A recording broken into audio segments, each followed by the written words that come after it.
My name's Wayne. Some of you may have seen me before. I've been kicking around Hollywood a long time. You're listening to the Outlaw Radio Network. OutlawRadioNetwork.com. Because I think it's the best thing of its kind that's come along. And I hope you'll agree with me. It's honest, it's adult, it's realistic.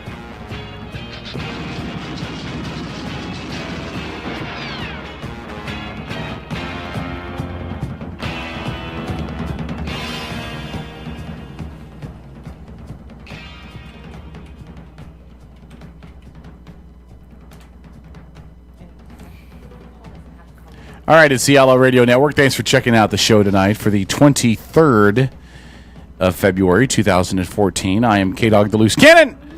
Joined to my right is not St. Paul, but somebody far more beautiful than St. Paul. It's not really a compliment to say you're more beautiful than St. Paul. Literally, I've dumped trash on the side of the road that is more attractive than St. Paul. But you are very beautiful tonight, by the way, Dawn. Thanks. As Dawn joins us. Cleaned up for you. How are you? I'm good. How are you? I'm doing very well. I'm not going to disclose anything about what you do. Otherwise, I will leave that to you to get into if you want to divulge your other side stuff that you do in your weekdays. That's your gig. I'm allowed to talk about my prostitution on air. No, I'm just kidding. Yeah, Strip, will you turn her mic up just a tiny bit? Not what I do for a living. No, and I don't want to divulge any of your stuff unless you want to divulge your stuff. That's not my place. But if you want to share that, you can. Also, I believe I see him on our monitor in studio. Not yet? Okay, we'll wait. I see him. Yeah, this will be the best segment of the show. Seriously, is the part he's in a where wife you, beater. the part where you and I talk before he comes on. It will be the best part of this show. He's in a wife beater. He is. He doesn't know how to dress up at the show. You think he would wear a nice flannel or something like I am? And I gave him too much credit. I really did think he would wear like a nice flannel or something. Well, he's out there standing guard at the compound. St. Paul. Looks more like Taint Paul tonight. Tank Paul. Taint Paul. Let's bring live on the show Tank Paul. Taint Paul. The voice of sleeveless shirts joins us live from the compound. What's up, buddy? I don't even know what to say to you guys, man. I love you. I'd like to say thanks for the introduction, but apparently I look like you scrape off the bottom of your shoes, so thank you. It's really kind of you. I'm just kidding. No, she's not. Hey, whatever happens, Dawn, tell us how you really feel. I just wanted you to wear something nice for me tonight. I got dressed up for you. I put the girls in check, got a nice sweater on. Yeah. Put your girls in check, huh? I put the girls in check. Hey, Paul, look, I got the girls in check too. So. Yeah. Oh my goodness gracious! I can't believe you guys, man. What a way to open up and you didn't listen. You can throw a guy under the bus. No. You threw me under the sled, pulled by the dog team. Hey, you choose not to show up. You take what you can get. Yeah, if you're not here, Dawn and I are running things tonight. Now, that's right. We got a new co-conspirator here on the show tonight. Dawn's running things, and she's the woman. She gets whatever she wants. I know what the hierarchy is. She has the estrogen, which would be you and Strip. That's right. Yeah. Hey, by the way, to the listeners who didn't catch it earlier today, Stephen Gardner with the Kitsap Sun debuted his new show from 3 to 5. So we're ecstatic to have him on as part of the network. If you didn't get a chance to check it out, be sure to check it out on our page. I don't know if the video end of the podcast is up on the site yet today. If not, I would think to tomorrow or something at some point early this week it'll be up. But if you get a chance, go check it out. I'm just ecstatic to have Stephen on board, and it's not it's not what you would expect from the reporter of the Kitsap Sun as far as the show goes. He's not talking news and all of that because that's what he does for the day job. This is actually Stephen Gardner sharing stories. It's a really interesting way of telling stories that Stephen does, and we're honored and really happy to have him on as a part of the show. So the Sunday night lineup builds out very nicely right now. It's Stephen Gardner 3 to 5. And then the Raw Nerve with Susan from 5 to 7, and then Outlaw Radio from 7 to 10, and then The Last Call, which I affectionately call my show, from 10 to 11. But can I make a point, by the way? Yeah, go ahead. We have more original programming on Edge Media Source than any other local radio station. By local, you mean Kitsap County? Yeah. Yeah, I agree. Do you know that in doing Outlaw Radio, when there was no other shows in this network, we had more local programming than any other local radio station did? yes, that is true. That is true. Alan Gottlieb, suck it. All right. Anyway, I'm not, picking a fight with the owner of the only local radio station in Kitsap County, Alan Gottlieb. I wouldn't do that. But why don't you try airing something local for a change? Why not? Pick a fight. What's he going to do? Stand up to you? What's he, 4'2"? Yeah, I had lunch with the guy, and he needed a booster seat. So anyway, Dude, he put this little device up to his throat just to make his voice sound manly. He's the leader of the Lollipop Guild. That's right. And do you know Alan Gottlieb? No. It sounds like you do when you talk about him. You're very close. No, but actually. you guys are very descriptive, so it's great. Yeah, he's no, in all due respect, very smart businessman. But when you buy the only local radio station doing anything local in Kitsap County, and you basically take all the local programming off, and you use it to refeed your agenda, whatever agenda that is, even if I agree with the agenda, it's somewhat satanic in nature. So knock yourself out, you media mogul, you. All right. How are we referring to you, by the way, on the air? Is it just Dawn? Do you want to give a last name? Do you want to come up with a cool moniker? Do you have a last name when you're on other airs that you use? I go by Dawn Marie. Dawn Marie. Dawn Marie. I think, and we need to help build Dawn Marie's brand. Wait, isn't there a Muppet named Dawn Marie? What are you saying? No, I'm just asking. Is there a Muppet named Dawn Marie? I don't think there's a Muppet named Dawn Marie. God, I hope there's not a Muppet Wait, named. I would be actually kind of. I guess I would be kind of flattered or I must maybe find out. insulted. It depends. Hold on. Let me see if there's. It depends. I mean, if she's strolling with a big booty and. Can I just say And this and what? throw it out there because it's the big pink elephant in the room? Yes. Okay. I admit, when I owned the only strip club in Kitsap County, I did have a dancer named Dawn Marie that worked for me. So That was not me. Did you really? It was me actually. No, Dude, I'm sorry. I was something. thinking Prairie Dawn. Never mind. Go ahead. You're Okay. fine. Yeah. I just learned that. I did not know that about you, Paul. Huh? Huh? I had no idea. You didn't know that I owned that place for 4 years? I did not know that. That is news to me. I learn something new every day. There's so many jokes I want to Chicka, make. wow, wow.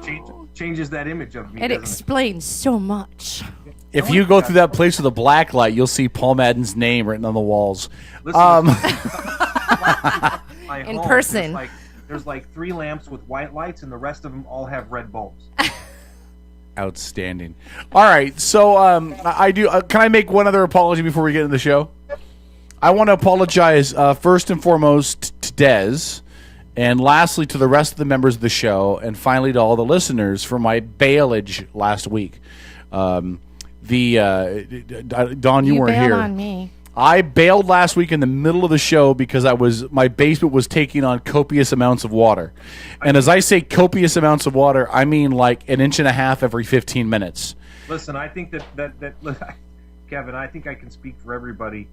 I think that's a reasonable reason to bail on the show, bud. Well, and you came by the house a couple days ago, and now you know I wasn't making it up. So I never did think you were making it up. It's just I think that it's a reasonable reason to take off. Yeah, hey, my house is flooding. Okay, yeah. yeah. So thanks to my neighbors for the sump pump, which is not a big sump pump, but right now it's kind of doing the job. And God, if you'll let it stop raining for a couple weeks, that'd be awesome. But yeah, so I just wanted to thank all of you guys for covering in my absence, and we can get to the show now. Is it still flooding? I know it's been raining good today, it is. so- It is a little bit not as bad as it was, and the sump pump is keeping the water at bay. My basement has a drain in the floor. It's kind of an old school mud room in part of my basement, and so the water table is where the water table is. So the water is basically coming back up through the drain. So I plopped a sump pump in the drain and is keeping the water at bay. So I have a huge amount of work ahead of me that St. Paul's going to do all for free. Nice. I'm excited. It's why he's my friend. It's good to have those kind of friends. That's right. So, Paul, how was your week, buddy? Terrible. How was yours? Do you want to tell your story? Well, part of the reason why I'm at home. Oh, no, it's not. You were home last week, too. Well, listen, as everybody knows, my wife started a new job. Right. Thanks to Obamacare, she got laid off from her old one. And, I'm gonna ask you a question about that's the second time in the last 3 days I've seen the Obamacare reference with this. So we're gonna come back to that, but go ahead. And anyway, but at least with her starting the new job, she works Sunday nights, and that means that I'm home with the kids because my wife is working. So, in fact, part of the other reason is I'm still home. Hey, Hunter, hold on, I'm calling my kid here for a second. You see that sitting right there? Could you bring that over to me? Yeah, thank you. And so, Friday night, as those of you that read my Facebook post may have seen, I am keeping a close guard this evening at home. I've got my trusty friend here with 2 barrels. So when somebody makes the comment that oh, he's wearing a wife beater, yeah, well I don't want to sweat too bad when I have to chase some perpetrator down outside. I'm prepared to go all kinds of George Zimmerman on him. Are you? Heck yeah. It was funny because I was talking to Officer Friendly, and he asked me, he said, do you have any firearms in the house? I said, well, I'd prefer not to answer that. He said, okay, I understand you completely. And I said, however, I do have an antique double-barreled shotgun. He's like, great, those don't have to be registered. And it is properly loaded with rock salt and buckshot. Why, you ask? Well, because I don't want to kill anybody. I want to maim them and have them end up in the hospital and have to deal with the consequences. But I certainly don't want to kill anybody. So maybe using the George Zimmerman reference was probably not appropriate. I probably shouldn't have done that. I could have said Audie Murphy, for those of you that would know who I was talking about. But listen, it bothers me because my house is at the end of a dead-end street. And for those of you that have been here, you know that it's you don't come down here unless you have a reason. It's not like you stroll by my house, And whoever the perpetrator was knew where my motion sensor lights were because they took the lights out of the sockets. They left footprints on my covered deck. It was a cold night, so I had crated my dogs. They walked up. They clearly looked in the window to see that my dogs were crated. They only hit the vehicles that were currently in use because I have 3 vehicles on my property that are non-functioning. They left all 3 of those alone. So, although the one positive thing that came out of all of this, and you guys are going to laugh, this is kind of funny when you think about it and put it in perspective, is that the only thing that got taken, the only thing stolen, was the package of cigarettes my wife had strategically hidden in the truck so that I would not know she was stealing smokes. Wow. Which is kind of funny because I've known all along. Listen, I'm not a smoker, never have smoked a day in my life. And for those that know, I had a really bad case of Bell's palsy, so I lost the usage of my right eye. I can't taste anything, but boy, I'll tell you what, my sense of smell is amazing. And so every time my wife snuck a cigarette, I always knew, but I left it alone, because everybody deserves a vice, and I'm not going to give her grief. She's not trying to sing professionally anymore. And that's when I really bugged her about it, was when she was trying to sing professionally. I'm like, you got to quit smoking. It's going to kill your vocal cords. Mm-hmm. Well, so she's not trying to really sing professionally too much anymore. So I've left it alone, left her to her vice, but she still tried to hide it from me. And now she got busted out because some dude broke into the truck. So it's kind of funny. Well, that's good that they took her vice away. Did they get away with anything else major, or was that? Well, our truck, we use our truck to go buy 1,000-pound round bales of hay for the horses. Right. So I always left the checkbook in there. So the checkbook was in there. It was laying out. They saw it. They didn't take any checks, but nowadays you don't have to. All they have to do is snap a picture, and then they the routing number and the account number. So we went down immediately. We closed out all of our accounts. My in-laws, who live in the mother-in-law apartment, they got a hold of some of their deposit slips, so they went down, closed out all their accounts, changed them all over. So we made sure, they can't hurt us now, so we're okay. No matter what, we're okay. And I just, again, I made some mistakes. I kenneled the dogs. I left the vehicles open, left some things in there we shouldn't have. Those mistakes won't happen ever again. And any more mistakes that happen will be on behalf of anybody who chooses to come back here. Fair enough. Well, yeah, got to protect your own. Got to protect your stuff. That's right. Yeah. It's your responsibility. Amendment, right? At least you're sitting there ready and you know that there's a possibility where none of us are immune from it, regardless of where we live. So I feel bad because I'm sitting here thinking, God, I threatened a 17-year-old kid with a gun last night. I did. That is not a joke. Post, yeah. I actually told him if he didn't have my daughter home by midnight, she knew how to use it. I knew where he lived, and I had a gun, and I let him know. Was she home by midnight? She was home by midnight, and then she was 20 minutes late when we let her go back out for a little bit, but that's her own fault.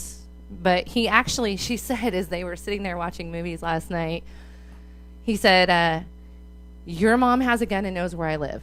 I need to get you home. And you did good. Yeah. So, yep. So I'm all about it. Protect yourself, protect your family, protect your stuff. I'm good with it. I don't honestly have a problem with that. You don't honestly have a problem with what? Me threatening a 17-year-old with a gun? His parents might. No, I really, No, he's a good kid. It was just a joke, seriously, yeah, when I said it. But I think, but listen, Dawn, behind every joke, there is a hint of truth. Is Yeah. there not? Right? Yeah. So, but I think that as long as people recognize it for what it is, which I think he did, he probably did, and it was a cleverly, thinly veiled, don't hook up with my daughter kind of threat. Pretty much. I had not ever met the boy before, and I've only heard good things about him, so I wasn't too worried. And it was actually my daughter and her friend going out with 3 boys, just to go get a snack and then go hang out for a little bit. And it was no big deal. I just like to give them the scare. Yeah, I Good don't mom. really have a problem with that. And I don't have any girls. I have no daughters. I have 2 sons. And I Loan think, you some. I think quite honestly that if I had a daughter, there would be a complete set of double standards. I freely admit that. I know that there is no way I would deal with a daughter the same way that I deal with my sons. Why? Because I know what teenage boys are like. I apparently was one once. So And you know what? That is honestly very true, because now that I have an 18-year-old son, a 17-year-old daughter, a 15-year-old daughter, and an 11-year-old daughter. So that says a couple of things about me. I'm loose. I don't know what protection is, and I like Wow. to breed. I'm just Welcome kidding. to the Outlaw Radio Network, Don. You're going to fit right in. I know, right? No, but anyways, what I was going to say is, there is a kind of a different set of standards with my son as opposed to with my daughters. I'm very protective of my daughters. I'm very protective of my son. of course you are. But it's different because I've walked in and I found my son laying on the couch with a girl, and I didn't think twice about it. But here I was, these kids were going to McDonald's last night, and I'm thinking to let these boys know that I have a gun. So Right, it is like- really, because if I had seen my daughter on the couch with a guy, I'd have lost my you'd have damn come mind. unglued. You'd have been I would unglued, have. yeah. I would have lost my mind. See, but let's be honest. That is part of the social fabric of America, isn't it? It's like you walk in, you see your son on the couch with a girl, and you're like, "Yeah, dude, right on, high five," right? And you're like, if I walked in and saw my daughter on the couch with a boy, I'd be like, "Mother, you're gonna die," Yeah, pretty much. right? Well, I mean, and it's- listen, the equal rights. You have a daughter. You have a daughter. How different is it already? Because your daughter's what? Is she 11, 10? 11, yeah. 11. 11? Yeah. Are you already seeing the difference in how you're dealing with her versus how you dealt with your son? Oh, since the day she was born. Yeah, the boys fall down. Get up, shake it off, walk it off. Come on, knock it off. You just fell down. Stop it. Girl falls down. Oh, come here. Come see daddy. You okay? It's from the time they're born. Hunter fell. He scraped his knee, got up crying. He comes over to me for a hug, so I cold cocked him, knocked him down again, and said, "Did you forget about the pain on your knee?" You did not. No, I didn't. You did Of not. course not. No, but listen though. But listen. This whole equal rights stuff. We talk about treating women equally and all that. That's all good and well. But there is another area to that gets looked over, which is the fact that you can't treat women equally in all circumstances, because in the world it is not balanced. Mm-mm. Women in the world have a different set of safety measures they have to put in place for themselves that men don't have to have. Right. And the idea that you're going to treat everybody differently, you're going to raise them the same, is asinine. If my oldest son is 21, if he meets somebody from Craigslist because he wants to buy something from somebody online, I'm going to tell him, well, meet him at a public place, be smart, blah blah blah. If it was my daughter who's 21 that wants to buy something off of Craigslist, well, she's not going by herself. That's right. And it's the same thing. I would equate it to online dating. A guy on online dating's got nothing to worry about. Mm-hmm. She's not going to go crazy. She's not going to stalk him. She's not going to cook a rabbit on his stove. A woman in online dating has to be worried that every single guy is going to rape them, kill them, stuff them in a trunk, and bury their body out in the Olympic rainforest. And this whole idea that men and women are equal in the workplace and in doing jobs and all of that. Okay, but you can't raise your kids at the same. No, and that is true. I mean, there is a different set of rules that each of them live by, unfortunately. And now we're preparing them for a totally different kind of world that does involve technology and whatnot. My biggest advice to my daughters these days, especially my older ones, as they're starting to date, because I always feel like if there's certain measures you don't take with yourself, you'll stop at one point in the night and won't let things go any further. My surefire measure for me would be not to shave my legs. Don't shave your legs. Maybe don't even shave my pits or whatever. So this way, this is Bremerton, by the way. That doesn't really mean anything in Bremerton. I'm just telling you, that doesn't really mean anything in Bremerton. I know, but if you have self-respect, it might mean a little something. I don't know, but there's a totally different thing. If somebody, I won't name names of my kids because I know they're not listening. My mom, unfortunately, is listening. Your mom is listening? She did. She actually said on here, I know the feeling about the daughter on the couch with the boy. Wow. Thank you, Mom. Hey, 253-617. She put that on my Facebook. 253-617-1440, Don's mom, if you want to give us a call and tell us stories. No. Mom's going to stay off the phone tonight, right, Mom? I promise. 253-617-1440. Hey, Don. Yes. If we come on your show, feel free to lay down the rules. Oh, That's okay. right. I get it. We'll take a break. After the break, I got a story. Paul, I'm going to blindside you with this, but I've been meaning to post this story in our room to talk about. So I'm going to bring up a story about a law that's up for grabs in Olympia that I think is so horribly insane, and it's going to pass hands down. We'll talk about it after the break. Stick around. Outlaw Radio Network.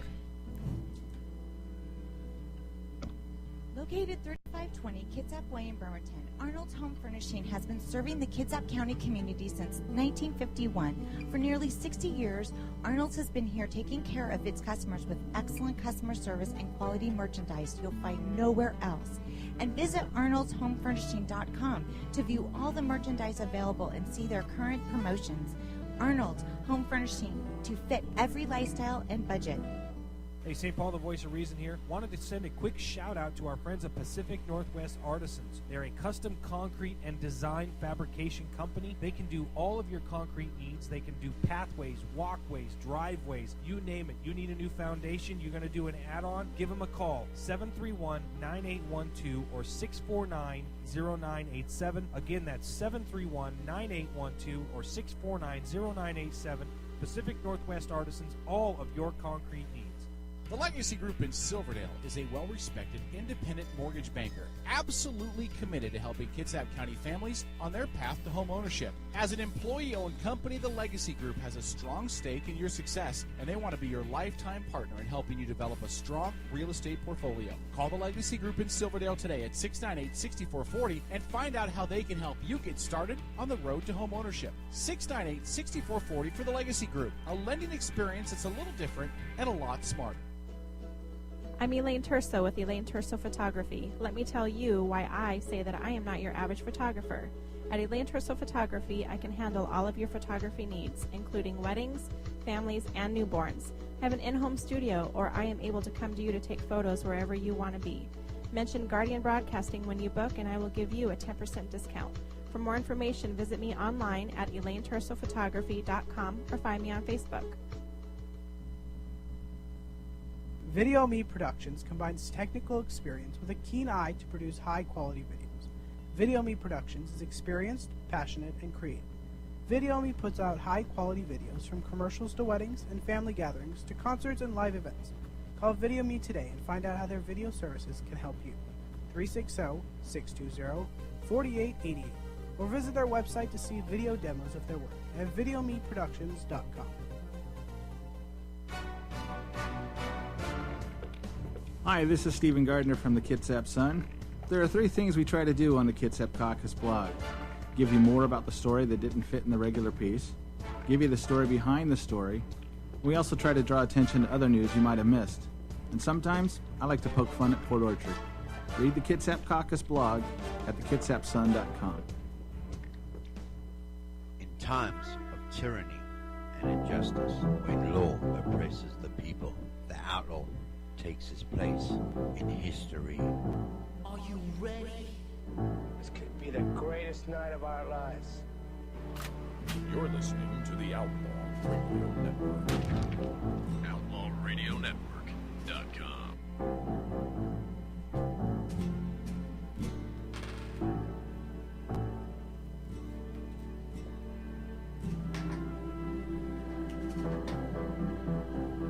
Playing with a pizza there, Kevin? What's that? Playing with a pizza? No, I'm trying to get headphones to work over here. Tell me the camera's not on, right? Nobody can see me. It's They can on. see me right now. Everybody. Yeah, it's on. Great. It's So on. what were we doing? Fixing the girls? I was gonna fix the girls, she was but totally playing with her breast. I'm not gonna fix the girls Ugh. anymore. I would say something, but your mom's watching. I'm not going to say a word. My mom will just laugh it off. We have a call coming in, by the way. Okay, just making sure you know. Yeah. I know you're busy over there. I'm not. Listen, every time I say anything to you, you take it like a personal attack on your manhood. I'm just giving you input. I'm trying to assist the great strip as much as I can. You got the orangutan scar going across the side of your head. I'm trying to help. Well, it's because he decided to jump into the zoo exhibit and save that child who had fallen in with the orangutan. He told you it was a child. Can't hear you. It was a stripper. All right. So here we go. I'm going to read this story to you. All right. Okay. Now this is off of Yahoo, off of the Yahoo Finance page. And this boggles my mind, dude. Maybe you can explain this to me because I know we have a caller. The caller's gonna have to hold on just one second. Boggles your mind. Okay. Don't hold that against you. Now this is from Monday. This is from last Monday. So some of this is dated, but get to the point. This is out of Olympia. Tesla enthusiasts drove their electric cars to Olympia last Monday to protest legislation they said would prevent the company from opening and operating additional facilities in Washington State. Tesla lobbyist Daniel Witt told supporters at the Capitol that under legislation currently proposed, Tesla Motors would not be able to expand beyond the 2 stores and service centers it operates in Seattle and Bellevue. Language in House Bill 2524 and his companion Senate Bill 6272 says the Department of Licensing would no longer be able to issue additional facility licenses to Tesla, get this, because of its status as a vehicle manufacturer and not as a dealer. The company sells the cars directly from the manufacturer to the customer. Okay? The House bill, which passed 93-3, would basically clarify existing laws between manufacturers and dealers. So, just to sum this whole thing up, okay? Most auto dealerships, let's say Ford, Chevy, Honda, Hyundai, Kia, they sell their cars to dealerships. The dealerships then sell the cars to the consumer. Along the way, the price goes up because the dealership has to make money along the way. What Tesla does is Tesla doesn't do that. Tesla runs their own stores. They sell directly to the customer. And by doing so, they can save some money to the consumer because they're not paying a middleman. What the state wants to do is the state wants to say, well, yeah, no, you have to have a dealer in the middle. You have to have a dealer in the middle. You cannot sell directly to the public. You are required to go through a dealer.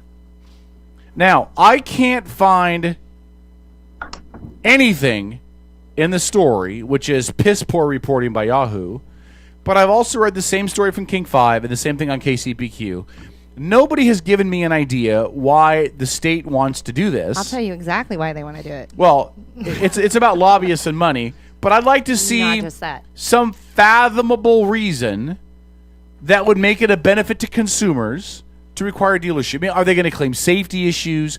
Are they going to claim higher levels of service or satisfaction or some other poppycock reason why you have to go through a dealer? Shouldn't it be up to the consumer to purchase the car from whoever they want to purchase it from? I would think that if you're getting it straight from the manufacturer, you're going to save money by getting it from the manufacturer. When I buy fireworks for my fireworks stand, which, by the way, is at 1321 North Callow Avenue, right there in downtown Bremerton, Squaw Valley Fireworks, we blow shit up. But if I buy fireworks for the fireworks stand, I go straight to my importer. Okay? I can't get any closer to China short of going to China. And I don't speak Chinese. So that rules that out. But I don't go through multiple middlemen because it drives the price up. You are the middleman, though. I am the middleman. Right. Yeah. But they will also sell to the consumer. If Don wanted to go to my supplier, whose name I will not provide because I don't want people going straight to the manufacturer. But if Dawn wanted to buy from them, she could walk onto their lot and they would sell to her. Other businesses don't have the requirement that you can't buy from the manufacturer. Why are cars different? I'll tell you exactly with this particular type of car. Yes. It's the price tag on the car and the fact that it will jack it up. And then who's the state going to collect money from? Not just the manufacturer. They're going to collect it from the middleman as well. They get the extra tax. And that's exactly it. So then my bigger question would be, why in the hell are we spending money on legislation for this? That's a good question. Because with the money that you're going to collect, we're spending it right now to put that legislation in effect. And to me, that's just crap. Just crap. I agree. Paul, any thoughts? I wonder if it has something to do with, from a consumer standpoint, if you don't have a local dealership to deal with, it makes it more difficult for the state to regulate any kind of business practices. So if you, for example, order if I'm understanding you correctly, if I wanted a Tesla vehicle and I ordered it, it gets shipped in from out of state somewhere, wherever the manufacturer's at. Now, if I have problems, if I got anything I want to deal with, if I have an issue with the product that's been sold to me as a consumer, I now have to go to an out-of-state company in order to get it taken care of? Yeah, let me clarify. That Tesla owns and operates 2 stores and service centers in Seattle and Bellevue. Well, that's what I was going to ask, because I was under the impression that they did have some sort of business opportunity or business stuff going on. So if I buy a Tesla, I have to go to Seattle or Bellevue to a Tesla store, essentially a Tesla dealership, but it's owned by Tesla. It's not owned by Pierre Money Mart or by Advantage Nissan. And fine companies. Jojo works for one of them. But it's not a third-party company that is a dealership.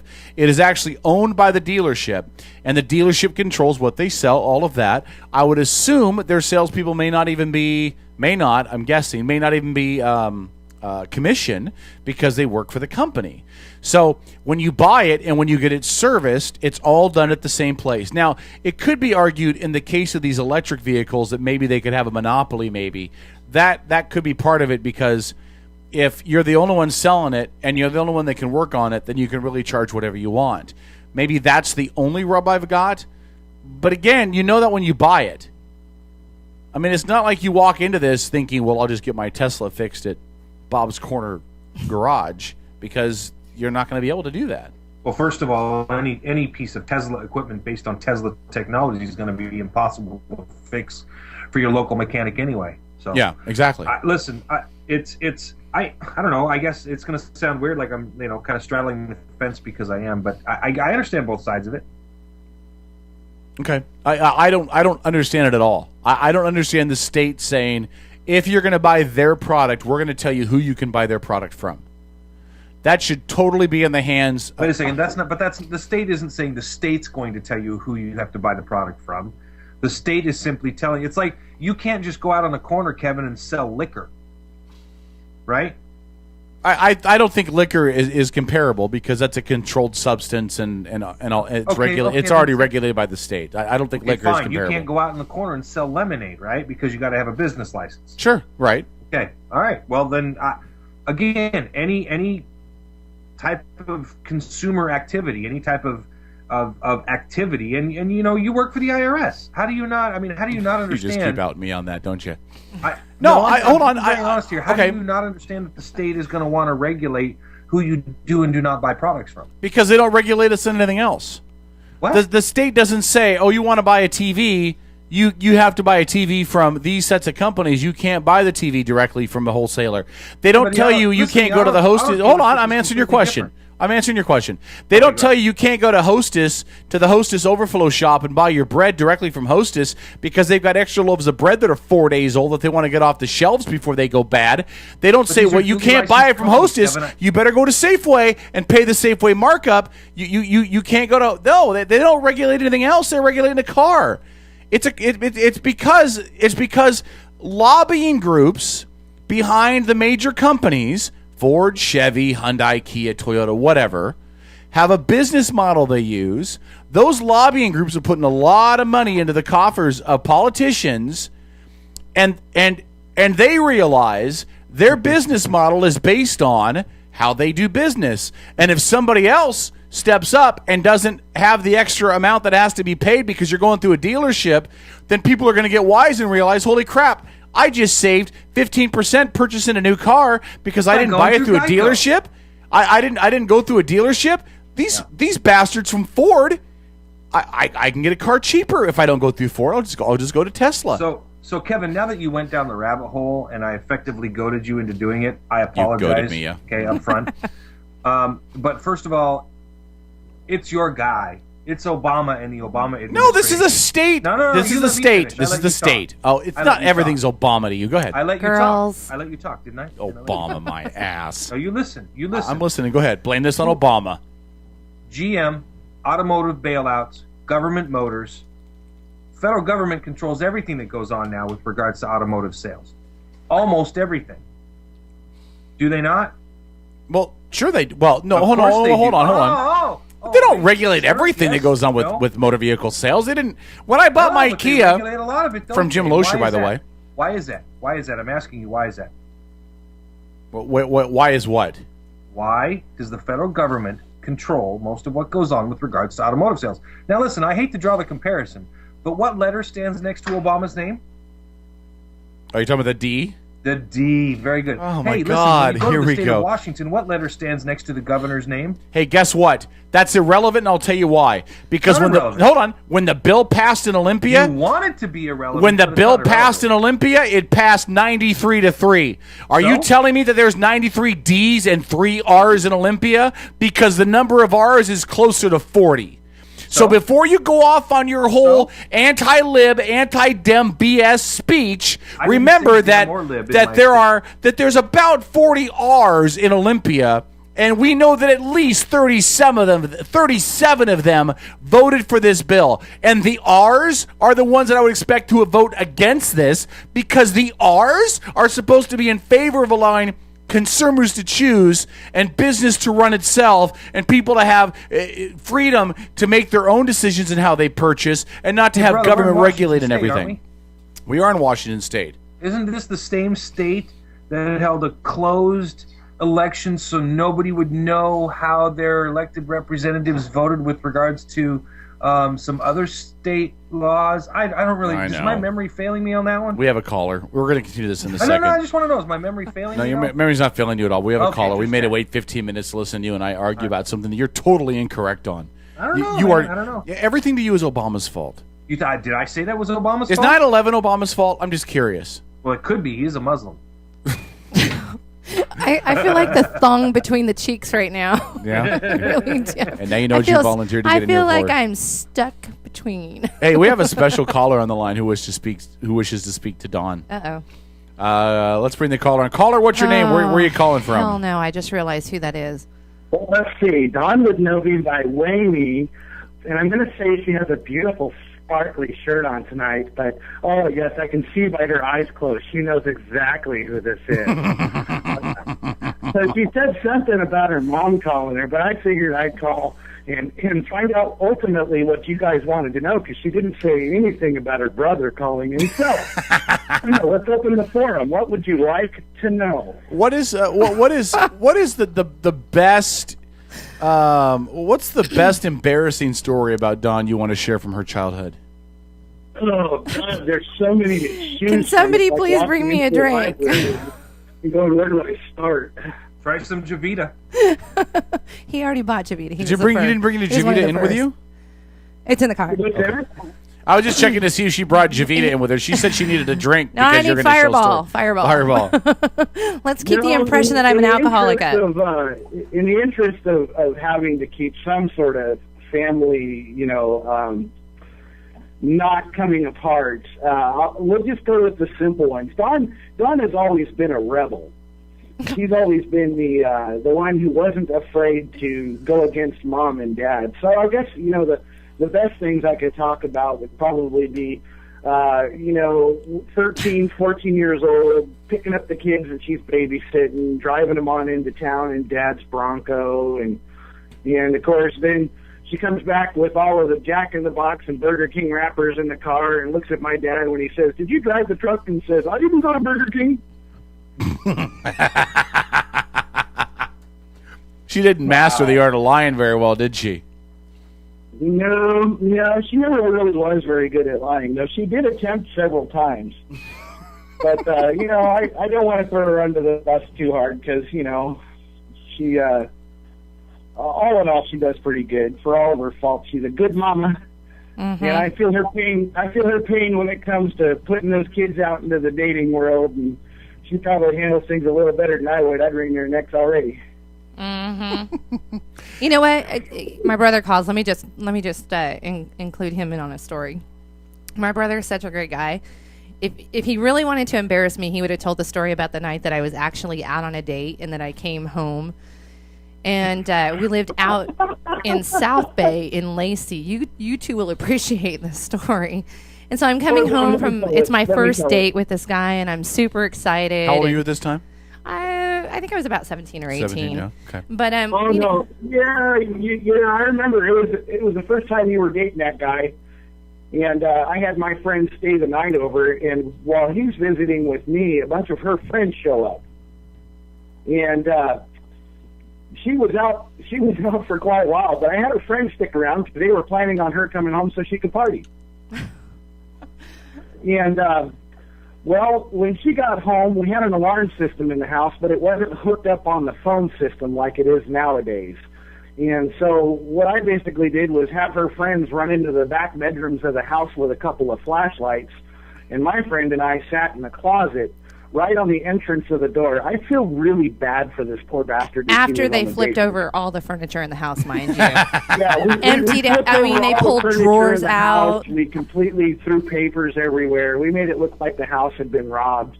Well, she comes walking in the door with that date of hers, and she came in and stepped and looked down the hallway, and she saw those flashlights moving around down at the end of the hall and saw her friend, saw the commotion going on. This girl thought of nobody but herself. She spun around, flew out the door, shut the door so fast that this poor bastard didn't have a chance. He bounced off that door so hard, he couldn't get out the door. And he hit the door so hard that he didn't know how to react when my friend and I came out the closet. I actually had to hop on our three-wheeler and chase her down the road about a quarter of a mile before I caught up to her. Yeah, we had a really long driveway. I was long gone. It scared the hell out of me. That is outstanding. I am so glad my brother called tonight. Thanks for calling, dude. Hey, no problem. If you guys ever want the scoop on her, you just let me know. Hey, you just keep listening. We may call out for you later. My brother called tonight too. That's kind of funny. Yeah, that guy never took me out again. Big surprise. It was a shocker. Yeah, I know, I'm really right? sorry about that. I thought I would get a call back from him because I actually thought, maybe I'm a little bit more out of his league. But no, he never called me back. Thanks, Brandon. Yeah, no problem. Well, you sounded so confident that Mom wouldn't call. I figured I'd just give you a shout out and say how do. Well, That's I good appreciate brother it. right there. Yeah, I can appreciate that. Thank you, Brandon. Thanks, All right, Brandon. take it easy, guys. All right, there goes Brandon. I sense there's more stories he could have shared that he didn't share. Do you know it takes a lot to render me speechless usually? Yeah? Because usually I'm pretty quick-witted and can hold my own and I don't get embarrassed easy. But you just don't put my brother in the same room with me. Nice. Or on the same phone call or anything else. So should have known. Well, here's what I'll say. If at any point during tonight's show Brandon is listening and he just hears something that spurs him to want to call back in and share more dirt upon you, I welcome his phone call. I appreciate that. So, Paul, hold on. Let's get back to this because you continue to beat the everything is Obama's fault, even on state law. That's not what I did. That's not what I said. Well, no, because you said you went back to in what I said and what. You said was I brought up a bill in Olympia, and then you played this to be the Obama and the federal government regulating what car sales, blah blah blah, but you can't very well have it both ways, can you? Right? Because on one hand, what both ways? You can't have it both ways because on one hand, conservatives and constitutionalists want states to have states' rights to do states' rightsy type things, which I think this would be a states' rights thing, even though I think it's a stupid law. But even though the state is making a decision, you're still blaming The Rock. I guess I don't get it. You're completely missing the point. Okay, what's your point? Okay. Again, I've made the comment many times. It's not that my liberal friends are stupid. It's just that they know so much that isn't so. Again, listen, Kevin, the point here is that you have a federal government and a president of the United States who has made it his business to make the car business his business. Okay? He is a Democrat. These are facts. You can't deny them. You can't pretend that they don't exist. You can't say, oh, you're making stuff up out of thin air, because I certainly am not. Okay? Right. You have a Democrat in control of the state of Washington as the governor in Jay Inslee. Okay? How do you not extrapolate that you've got a president attempting to control the automotive industry from Washington, D.C., and you now have a Democrat in control of the state of Washington, and now you're surprised that he's trying to control something within the automotive industry? These are your people, Kevin. They're your guys. But hold on. I guess I'm not seeing the connection between Jay Inslee and the bill, because the bill went before before the House. Did the Democrats control the House?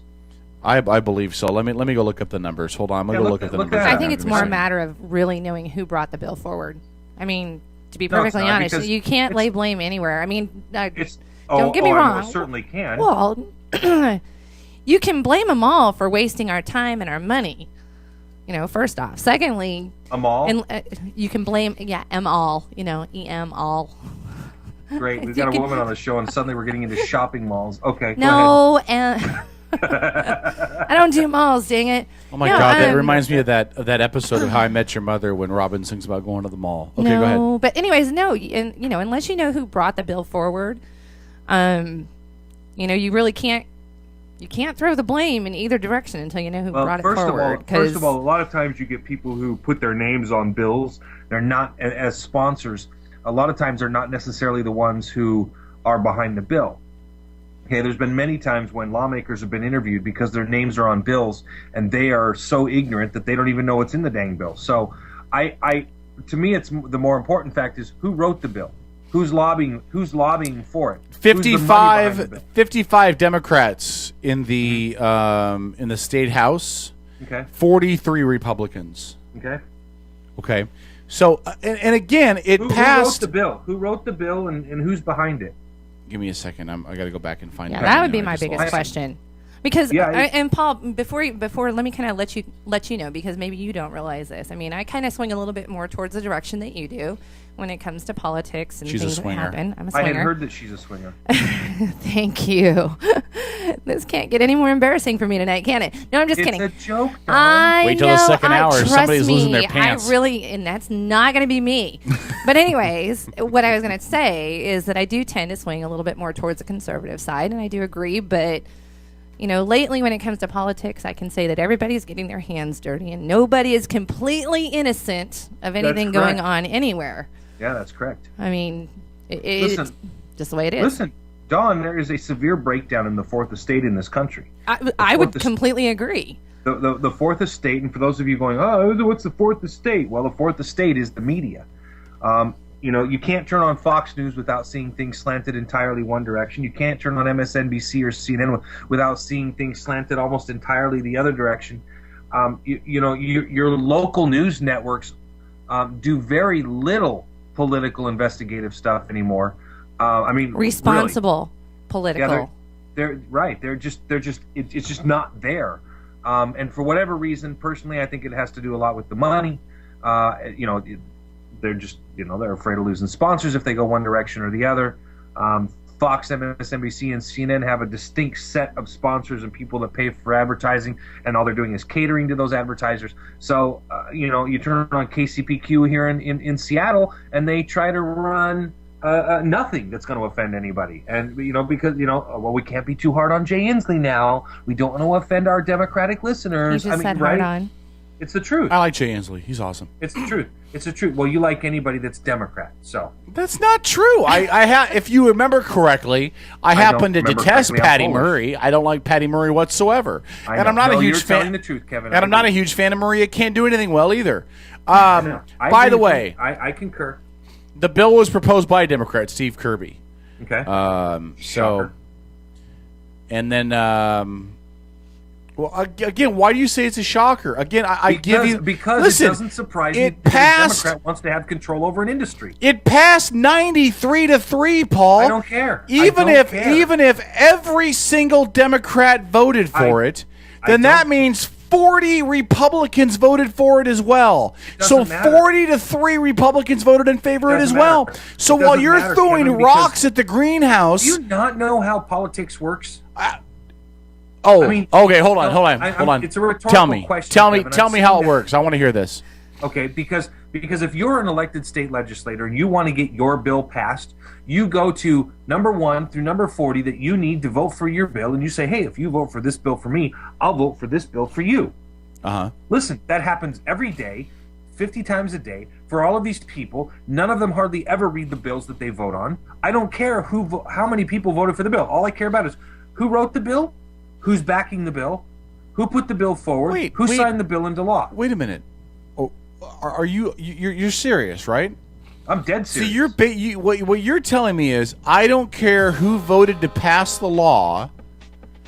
I don't care who made the law official. It's more important who wrote the law. And if they don't want to read it and they just want to vote on it and it becomes law, I don't care. It's Kevin, who wrote the law and who signed it. To know what's in it, right? If they don't know what the law is, then they shouldn't be voting on it. I said that back at the Patriot Act time. So, Kevin, I agree with that. Then they're responsible.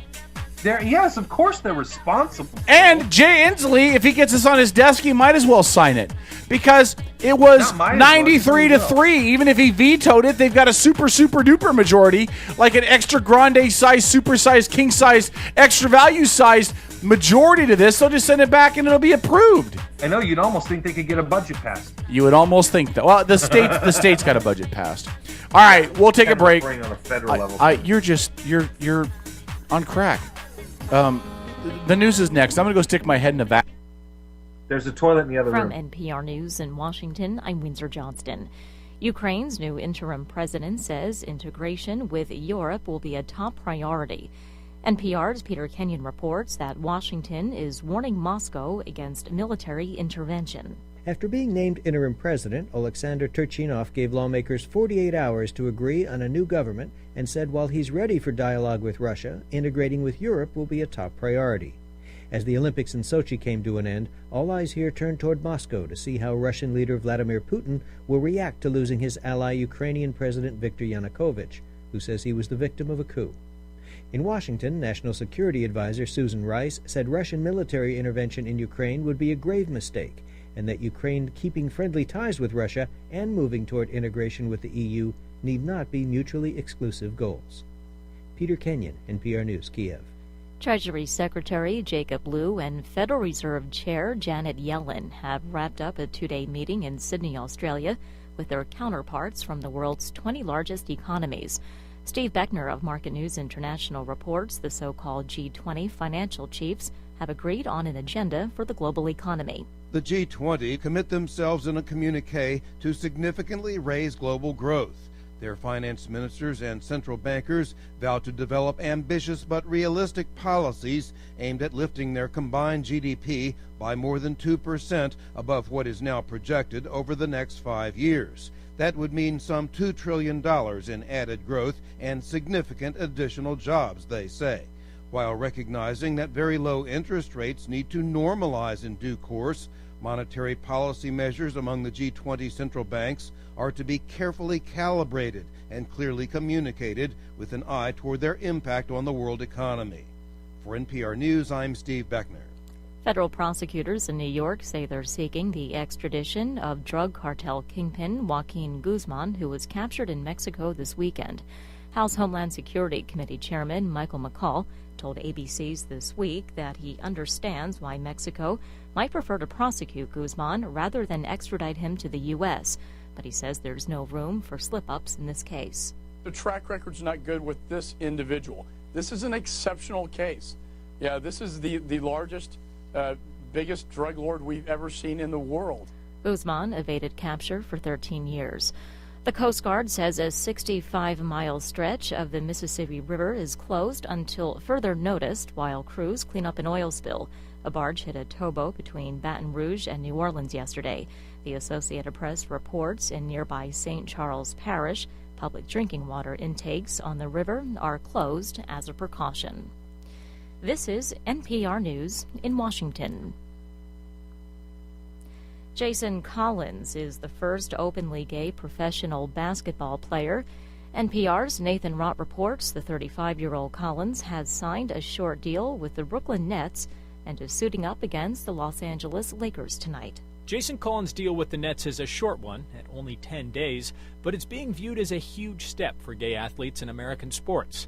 No openly gay athlete has played in any of America's 4 major sports leagues, including the NBA. Collins made headlines last April when he announced in a Sports Illustrated article that he was gay. The 13-year NBA veteran was a free agent at the time. Collins wasn't invited to any team training camps after the announcement last offseason, but the 7-foot, 255-pound center has stayed in shape, hoping a team would come calling. The Nets fit the bill. They need a big center to help anchor their defense as they try to push for a final playoff spot. Nathan Rott, NPR News. The 2014 Olympic Games in Russia have come to a close.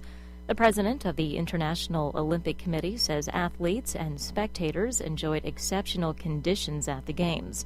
Thomas Bach says he thought it was impossible for Sochi to host an Olympics when he first visited 20 years ago. We saw an old Stalinist-style sanatorium city where whenever you enter the room, you were looking at the roof whether you would not be hit by something falling down. Bach also praised Russian President Vladimir Putin for his personal commitment to the success of the Games. Russia came out on top with the most medals. I'm Windsor Johnston, NPR News in Washington.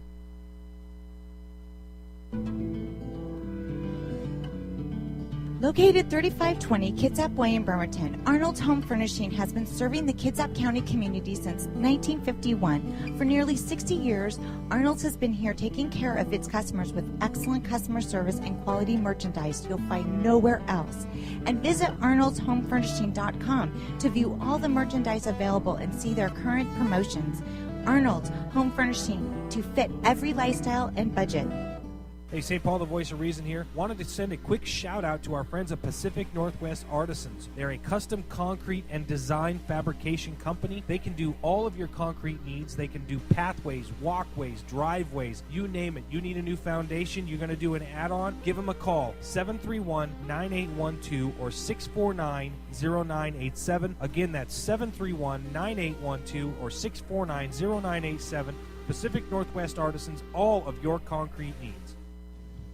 Measures which will affect the lives of millions, born and unborn, are now before us.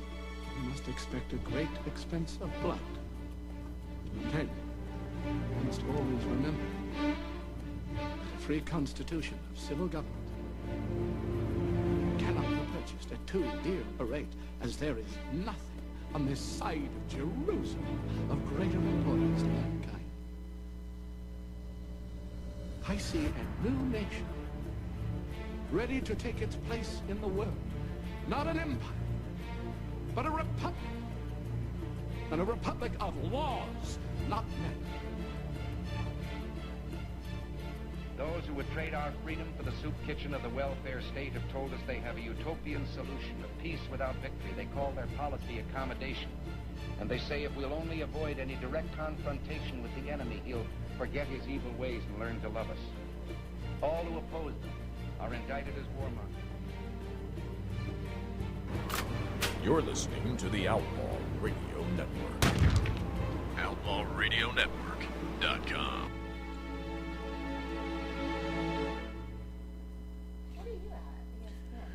Outlaw Radio Network. Thanks for checking out the show. Moving on into hour number 2. K-Dog the Loose Cannon, joined by the luscious Dawn. Can we say that? Is that appropriate? Luscious? Is your man going to kick my ass for saying that? Whatever. There you I have go. a cat named Lucius. How's that? Whatever. At least you didn't call me emotionally unstable, Dawn. Okay, fair enough. And also joining us from the compound, out somewhere in the middle of nowhere, is St. Paul, the voice of St. Paul. Hold the on, I'll voice be of right back. sleeveless shirts. Where are you going? Hold on. I'm at home. I have kids and animals and everything. Hold on. Really? Yes, you got the show. You're Really? fine. We just The came world back will from not break. Why didn't you do stop. this during break? Wow. What? Why didn't you do this during break? Really? You want me to explain to you what's going on right now? No, go ahead. You really want that information? You have to go change a diaper? Go ahead. Hey, actually, I kind of want to know. He's going to change his Oh, own diaper. Strip wants to know. Go ahead. Tell him. Yeah, come on.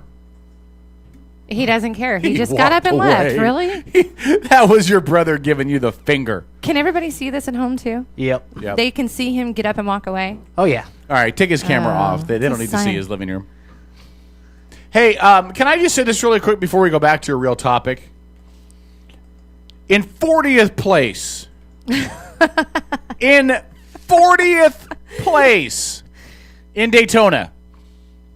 There's only 43 drivers. In 40th place. Danica, retire already. Seriously. Sir, give up. It's over. How much pre-race action did you see? Did you see all the guys talking today about how, No. like, what if Richard Petty actually raced her, or what if she actually raced Darrell Waltrip? You know, who Well- would win? And they just cut this chick no slack. You know, She's not that good. Because you know what? sucks as a driver. I'm not, like I said, I'm not a big, well, I didn't say that yet, but I'm not a big Danica fan. I really couldn't care less about the whole chick thing. She kind of ruins racing for me because it ruins the whole gentlemen, start your engines, because now we have to be all politically correct and stuff. So what do they say, ladies and gentlemen? No, they say drivers, start your engines.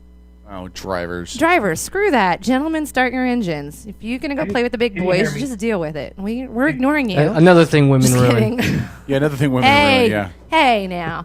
But no, you know, I wouldn't cut her any slack either. And everybody in the media is all like, oh, they're too harsh on her, you know. And she has a period. So what?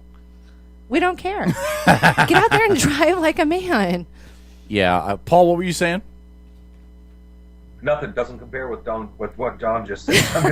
I mean, I'm leaving it alone. Just like, you have a period. Congratulations. What else can you say? That's what I'm like, nope, she wins. I get sick of it. The whole, male versus female aspect of it and what they're talking about with racing, whatever. If you can't drive like a man, Wow. you're never going to.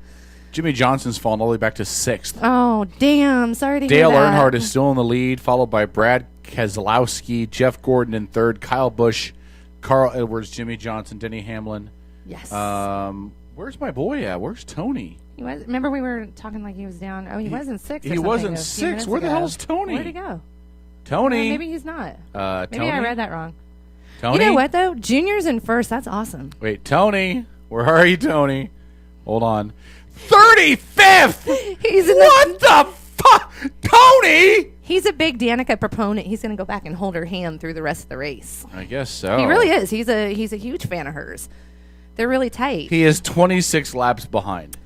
Oh, He he's must been have out of the been in a race. wreck, So I must yeah. have read that wrong when I was looking at this because I usually Yeah. watch the race live, but because I wanted to come and hang out with you tonight, Wow. I'm missing the race. I just don't. I don't I just know. say go Junior. Go you Junior, know yeah. what? That'd be Teach all right. NASCAR a lesson, and if you're going to run the 3, damn it, Junior should win this race. Hey, what tonight. happened to the number 3? Austin Dillon of the number 3 car is in 15th place, by the way. He's had a good speed week. Well, sure, he's had a really good. has. He He's shouldn't had a be good the number speed 3 week. car. I The completely only agree. person who should be driving the number 3 car, if anybody's going to drive it, should be Junior. Your dad died driving the number 3 car. That's You should be right. the only person allowed to drive the number 3 car. Period. But- or retire it. You know what? You're the grandson of the guy who owns the number 3. Don't That's care. the part that sucks. Don't For care. the rest of us that actually care, right, Paul? Mm-hmm. Mm-hmm. You just sit there and look pretty. I'm just going to say this right now. NASCAR is so popular. Can you imagine if those drivers learned how to make right-hand turns, how popular this sport would be? Just imagine that. I don't care. I am so, everybody always says to me, why do you like NASCAR? Because I must be like the most screwed up sports person ever. Because I like football. I love football. Yeah. But like, I live for NASCAR and soccer. Oh God. I do.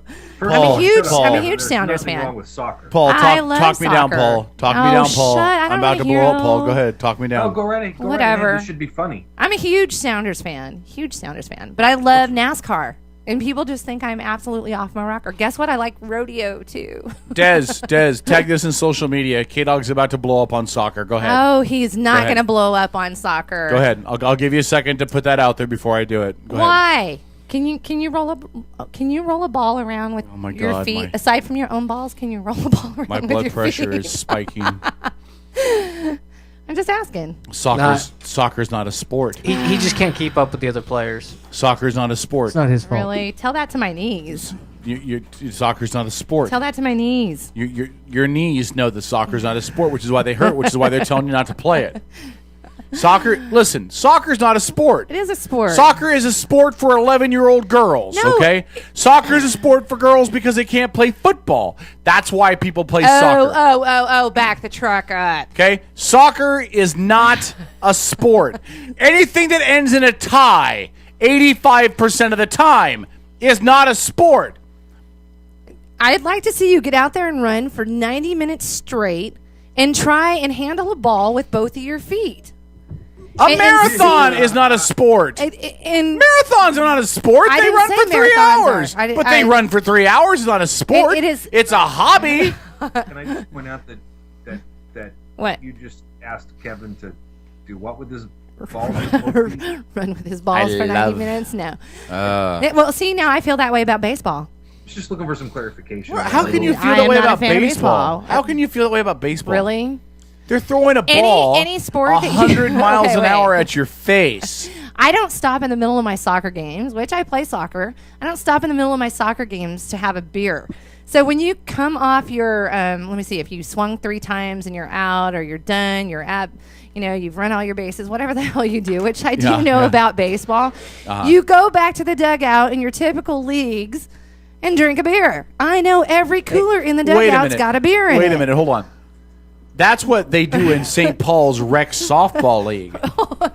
Oh, that's right. Actually, in Paul's Rec Softball League, when he strikes out, he goes and builds a koi pond. Okay, so that's... right, Paul? I hate you right now. You know what? I enjoy playing baseball or softball when I get the chance. I'm just not a fan of watching it. It bores me to sleep. It's an excuse to drink beer. Hey. Strip looks like he's going to say something. Well, no, I was just Go going to say, a tie in a soccer is not actually a tie like you think it is. Yeah, it's really not. And it's hard. It's not about winning and losing. It's about the end of the season because based on if you get a loss, you get 0 points. If you get a tie, you get 1 point. Yeah. A win's worth 3 points. No. Listen. A tie is a tie is a Hold on. tie. Listen. It's the same thing that like NASCAR does and all the. No, it's not. Yes, it is. No, They have it's points. not. They In a have points. NASCAR race, Hold on, they have listen. a winner. Listen. At the end of the race, they have a winner. No. They say, this guy won the race. Listen. They don't say, it doesn't matter who won or lost because we're going to give points for the end of the year. Whoever gets the most points is the... No! Whoever wins, wins! Listen. Again, I just want to point out what I said earlier is indeed correct. And it's not that my liberal friends, i.e. Kevin, are stupid or ignorant or naive. It's just that they know so much that isn't so. And, of course, Kevin wants to demonstrate that again, and I appreciate that. So, Kevin, thank you. You're seriously going to sit there and pull up some freaking videos of why Soccersucks.net. Oh, my God. Reason number 3 why soccer sucks. France is good at soccer. Okay, hey, Kevin, that's pretty funny. That is pretty funny. Kevin, that's funny. That is funny. All right. But you know what? I would love to invite you to come out there. And How is soccer not more? How is come. soccer not more boring than baseball? I get why people think baseball is slow. No, I get that. It is really slow. There's always action. How many times Wait do you? a second. First of all, when my wife and I have sex, I want it to be slow. How are what? So suddenly Wait, things wait, that are wait. slow are Are no we good? talking about sex now? Because I missed something. That's not till the fourth hour, I'm Paul. just saying. You were like, oh, it's really slow. Well, what's wrong with things that are slow? Some of them are pretty nice. No, sometimes things are nice, but when All right. when I go to a sporting event, I think actually one of the most agonizing sporting events I went to was a Mariners Yankees game about 2 years ago. That's and 'cause the my Mariners suck. Golf and baseball are really boring. God. Oh, hold on. I'm not Golf is debating. just- Hold on. I'm not debating that baseball is slow, and baseball's not a sport for everybody to get into. But how is That's that? America's pastime. But how is that worse than soccer? It is. In soccer, they There's run action all the time. But they run around the field for 3 hours. They kick the ball, and then they kick the ball, and then It's they like kick the football, ball, except they're and then they kicking the kick ball instead of ball. throwing the ball, and you sit there and you watch football. No, it's not even It the same is. because They're running back and forth on the field, which is exactly what how football many players do. 0-0 ties can you have in soccer? Like you have like Do a you know 1-0 what you have or to a go 1-1. through to get that, though? I That's mean, okay, horrible. so let me back up. So I have kids that play keepers, and I play keeper. So with that being said, that is not easy when you have people firing, and I play in co-ed leagues, but when you have guys firing at you, with a ball, it's a matter of being able to stop it and how you have to stop it. There's a lot that goes into into the game from your body. I mean, it is really it. It's horrible. I'm just going to take you and make you play with me one night. I don't understand. Do you know why soccer is so popular? Oh, because Beckham looks hot. No. And Do you know what the real reason why That's not soccer it's popular. is popular? No. Because even in broke, poor third world nations, You know what? can get a ball. That's right. You can get a damn ball, and I'm okay with that. So if they could afford a bat and a mitt, they'd be playing baseball in Nigeria right now. No. If they could afford football helmets and pads, they'd be playing football in the Sudan right now. Because you can play soccer I think anywhere. you can get a football anywhere too, and people play with flags all the time. So I don't think that it's not a matter of that. It's just that it is really something that's easy to pick up and play in the street, and you can go play it anywhere. That's horrible. Oh, Kevin, It's horrible. it's a good thing you're sexy. I'm sexy. You're never leaving the co-host chair again. You're going to stay here for. It's a good thing you're replaced. sexy. She just said No, I you was haven't sexy. been replaced. She just said I was sexy. It's just I made the mistake of saying, "Ooh, I like soccer," because I really do like soccer. I like NASCAR too, and everybody goes, "Oh, NASCAR sucks. I'm making a left-hand See, turn." if- You know what? Screw you. It's hard to If, make those left-hand turns. There's a lot of science that goes into it, right? So, Hey, if you didn't have a man, I would totally train you out of soccer. I totally would. you really wouldn't train me out of I soccer. would Actually, train you know out of what? soccer. There's a really easy way to train a woman out of anything. but To we'll be talk about that last time. perfectly honest, I mean, if given the choice between certain things, I would go play soccer every day if I could. What? Yeah, I really would. I really do enjoy playing. It's good therapy. There's nothing like hitting a bitch on the field. Or having a bitch kick balls Wow. all day long. Hey, you got to figure I'm 5'11". I'm taller than most of the women I play with, so You are tall. I am tall. I'm a big girl. Oh, can I just make it a point to tell Des and Caleb to make sure you mark that point, because that statement she just made, I'm going to pull out, edit, and it's going to become a promo. What? What statement? Nothing. You just mark this time on the tape. Mark this That's time all on the I'm tape. saying. Okay. Just mark this time on the tape. Oh. No, I just, it feels good. Feels good to get out and run. I enjoy it. So it's something I do with my kids. But that's a whole different story. We don't By the way, wanna talk about that. it's a final at Daytona Junior 1. Yes! So there you go. And there was a wreck in the final lap, too. So this girl's going to do a happy dance. You're Just root- kidding. My happy dance rooting is for pretty Rex, lame. and I'm sure Danica Patrick caused the wreck. To be honest with you, She probably did. I saw her, actually. She was in the grass in that one picture. That's right. I know she was. She was. She She's was so in the grass. worthless. But you know what? It's about damn time Junior wins a race. It really is. It's horrible. about damn time. I'm happy to see that. So, All right, there we go then. All Yeah. right, we're done with the Daytona conversation. yeah, let's talk about something else. Paul, what's on your Kevin. mind, buddy? What? Do you have a topic you want to bring up, or should I bring up my next one? I've got a ton of topics. I posted them all. Hey, let me ask you this. Did you read any of them? Of course I did. Okay, great. Bring one up. No, I let you bring up your topics. I bring up mine, you bring up yours. This is not the opportunity for you to be lazy. Can we talk about something that's bothering us all? What's bothering Yes. us all? I don't know. I'm just curious. What's bothering you? Um, Is there something The fact that bothering Paul's not in studio? actually, that is bothering me. It is bothering me like that much. I love you, Paul. Seriously. you? I No, what's listening. bothering Go me? ahead. Let me see. I can't get. I don't know. I really don't have anything that's bothering me this week. I'm gonna bring up something. Hold on. I do have a lot that's bothering me. Des brought up that it's bothering her that I'm not in the studio. So go ahead, Des. She's away from the mic now. Strip took the microphone back. Well, that's funny. That's funny. Oh, she has a mic. Actually, I was just being a smartass. So, Yes, you were. Because that's what everybody was talking about earlier, was how you weren't going to be here. Well, it's nice to see that topic of conversation. What are your topics? What do you want to bring up first? I sent them to you earlier. Oh, these Yeah, ones? Those ones, yeah. See, Paul, I'm on the ball, hey, man. no, you know what? Actually, you did bring I know up you were, one. Kevin. That's why I allowed you to, make that point. All right, so what do you want to bring up first? What's your first topic you'd like to discuss, St. Paul, the voice of sleeveless shirts? Oh, good Lord, really? I'd just like to say that Denny Hamlin was second in that race. Sorry. Are you a Denny Hamlin fan? Yes. Oh, you guys want breaking news? You have breaking news? I want to hear it. I do. Aaron Andrews is going to replace Brooke Burke on Dancing with the Stars. I couldn't give a shit, but it's breaking news. What? What the hell does Aaron Andrews know about dancing? I know. I just happened to see that. It's trending. The only good camera work Aaron Andrews. I couldn't care less. The only good camera work Aaron Andrews ever did was when that stalker German guy was videotaping her in the shower. Right? Go ahead, Paul. Yeah. Listen, actually, there is some breaking news, some legitimate breaking news out of the media world, out of the Fourth Estate world. Have you guys heard about this? What's that? CNN breaking news. Your friend and mine, the famous Brit, has quit. What? No way. Piers resigned? Piers Morgan's show will be off the air sometime in March. Any idea why? Yeah, because as he put it, America turned on me. I'm thinking America didn't turn shit, Brit. America was who America is, and you failed in your attempt to make America Brit. That's all I'm saying. So is he going to quit America's Got Talent too? Shit, no. He's a Brit. It's all about. I'm just the money, asking.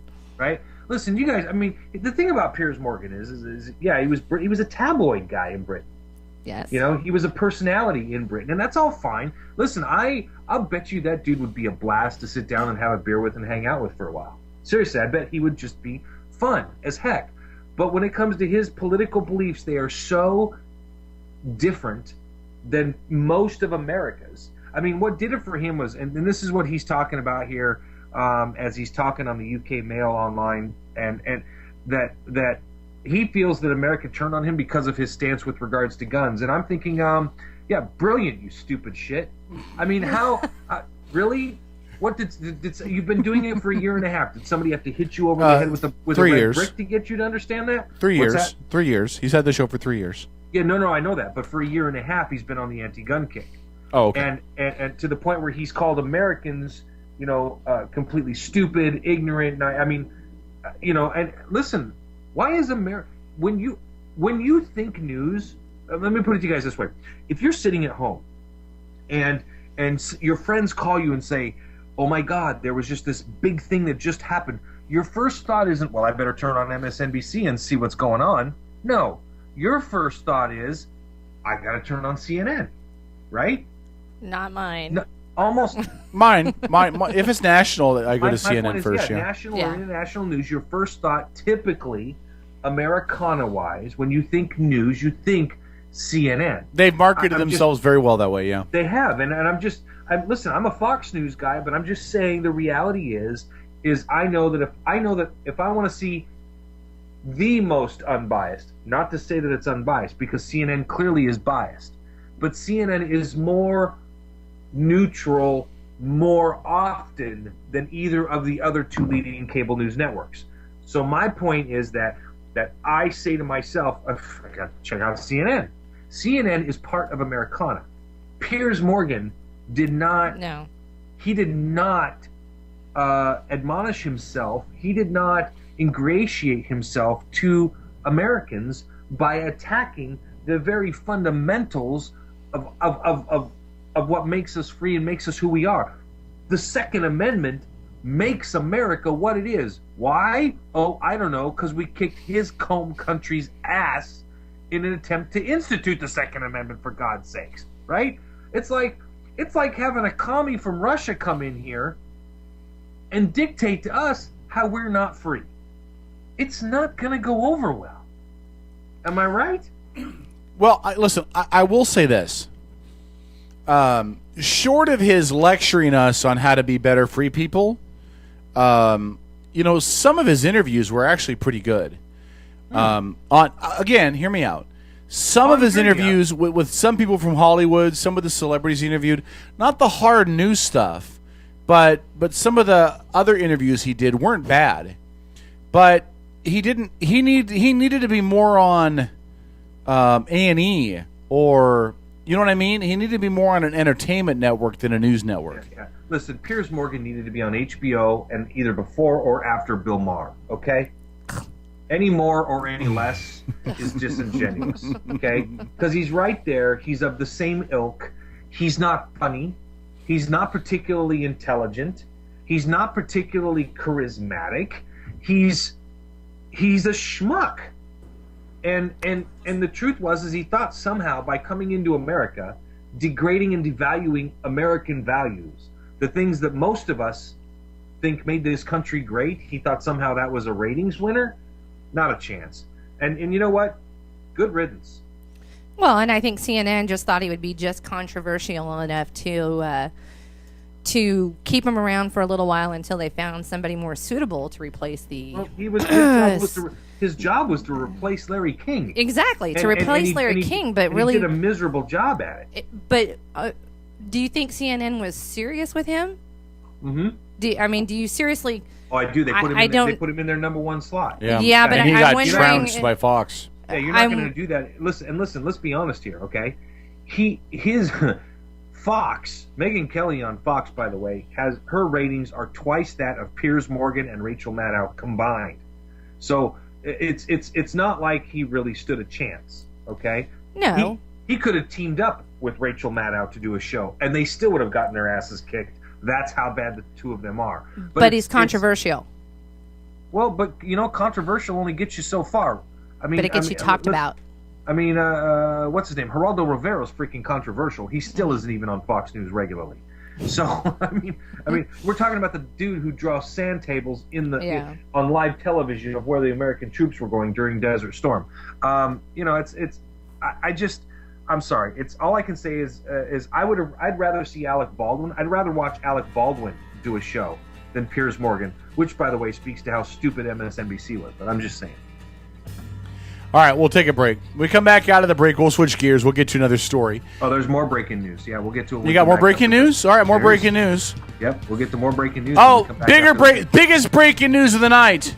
Randy Orton keeps his title in the Elimination Chamber in the WWE. Who cares? Hey, we talked about NASCAR, which is a fake sport. We might as well talk about. It's a male oiled soap opera, a testosterone filled.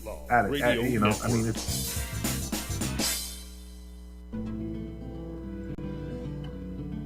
Located 3520 Kitsap Way in Bremerton, Arnold's Home Furnishing has been serving the Kitsap County community since 1951. For nearly 60 years, Arnold's has been here taking care of its customers with excellent customer service and quality merchandise you'll find nowhere else.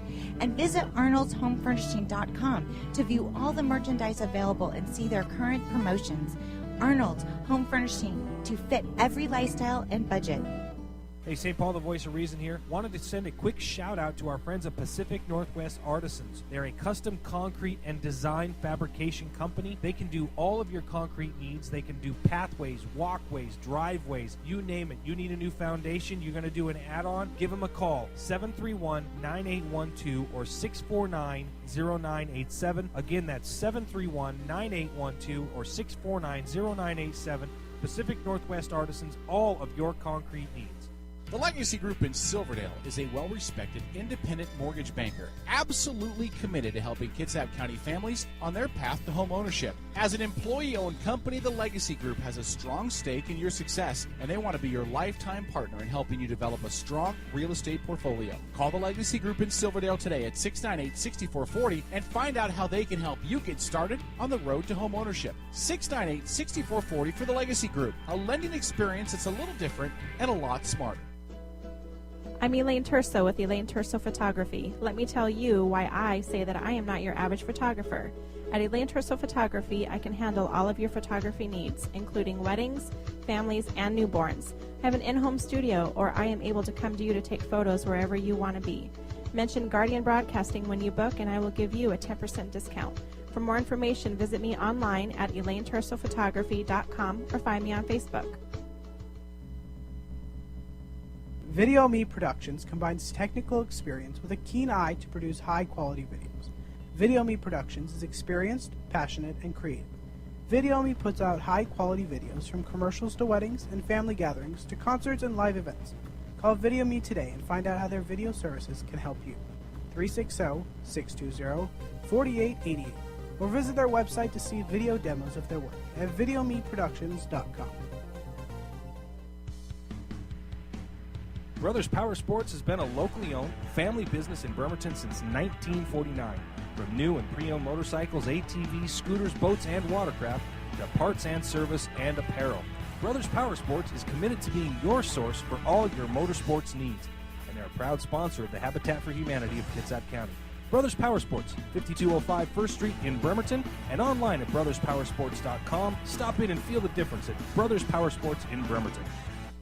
In times of tyranny and injustice, when law oppresses the people, the outlaw takes his place in history. Are you ready? This could be the greatest night of our lives. You're listening to the Outlaw Radio Network. OutlawRadioNetwork.com.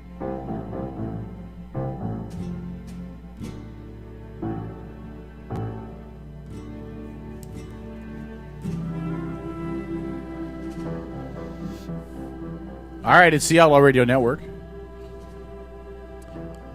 Hey, Paul. Oh, yes, sir. Sorry, I mute my mic when we go to commercial. You know, when we're going to break, you have to shut up, okay?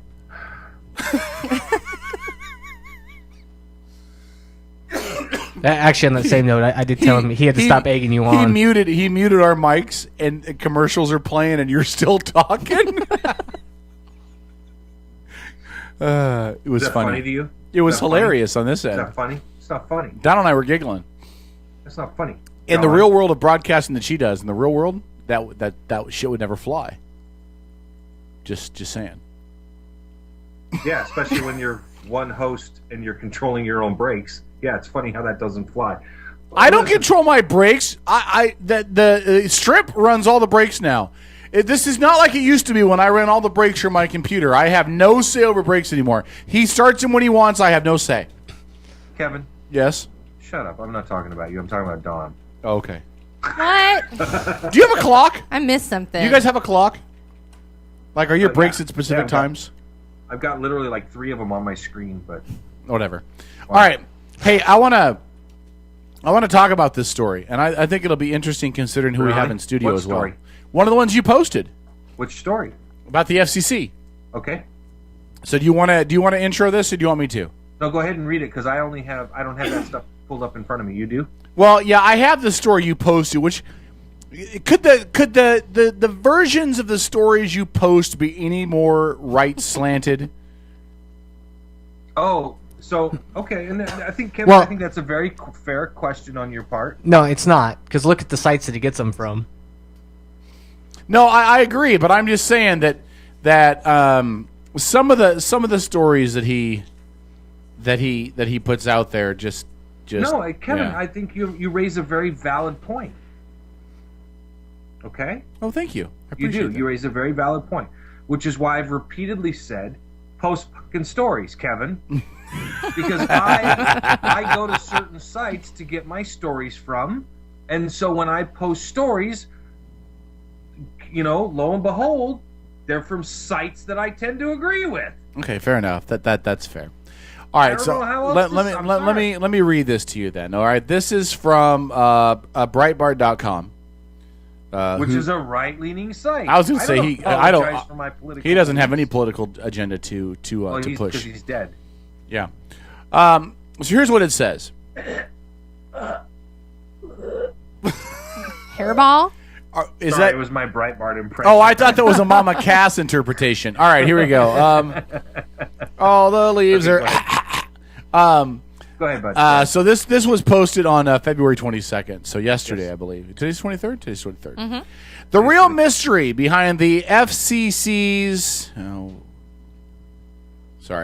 now abandoned study to police American newsrooms is why the mainstream media refused to raise holy hell over it. While Obama's lapdogs, see, this is so tainted. While Obama's lapdogs refused to bark, it was I just can't even read this. It was conservative media who fought for newsroom independence and got the FCC to finally back down. Other than the media's natural obedience to Obama, the fact that the fingerprints of left-wing billionaire George Soros have been found on the FCC study might also help explain the media's silence. So, Paul, can you sum up really quickly what the original study was supposed to entail? I mean, I know what it was if you'd like me to do it. The FCC had applied for money through Congress to do a study where they would go into both newsprint, television, and radio news sources around the country and interview individuals that were working in those newsrooms, both reporters and anchors and producers, and basically ask them questions such as, why did you choose this news story? Who were your sources? Who chose the sources? Who made the decision as to run this story? Why did you choose to run this story at this point during your news broadcast, etc., things like that. Okay, let me read you what and to back up what you just said. Here's what the Wall Street Journal said in their original report when they first reported the story. Quote: the purpose of the CIN, which is the Critical Information Needs Study, as it was referred to by the FCC, is to ferret out information from television and radio broadcasters about, quote, the process by which stories are selected, end quote, and how often stations cover, quote, critical information needs, end quote, along with perceived station bias and perceived responsiveness to underserved populations. How does the FCC plan to dig up all that information? First, the agency selected 8 categories of critical information, such as the environment and economic opportunities, that it believes local newscasters should cover. It plans to ask station managers, news directors, journalists, television anchors, and on-air reporters to tell the government about their news philosophy and how that station ensures that the community gets critical information. The FCC also wants to wade into office politics.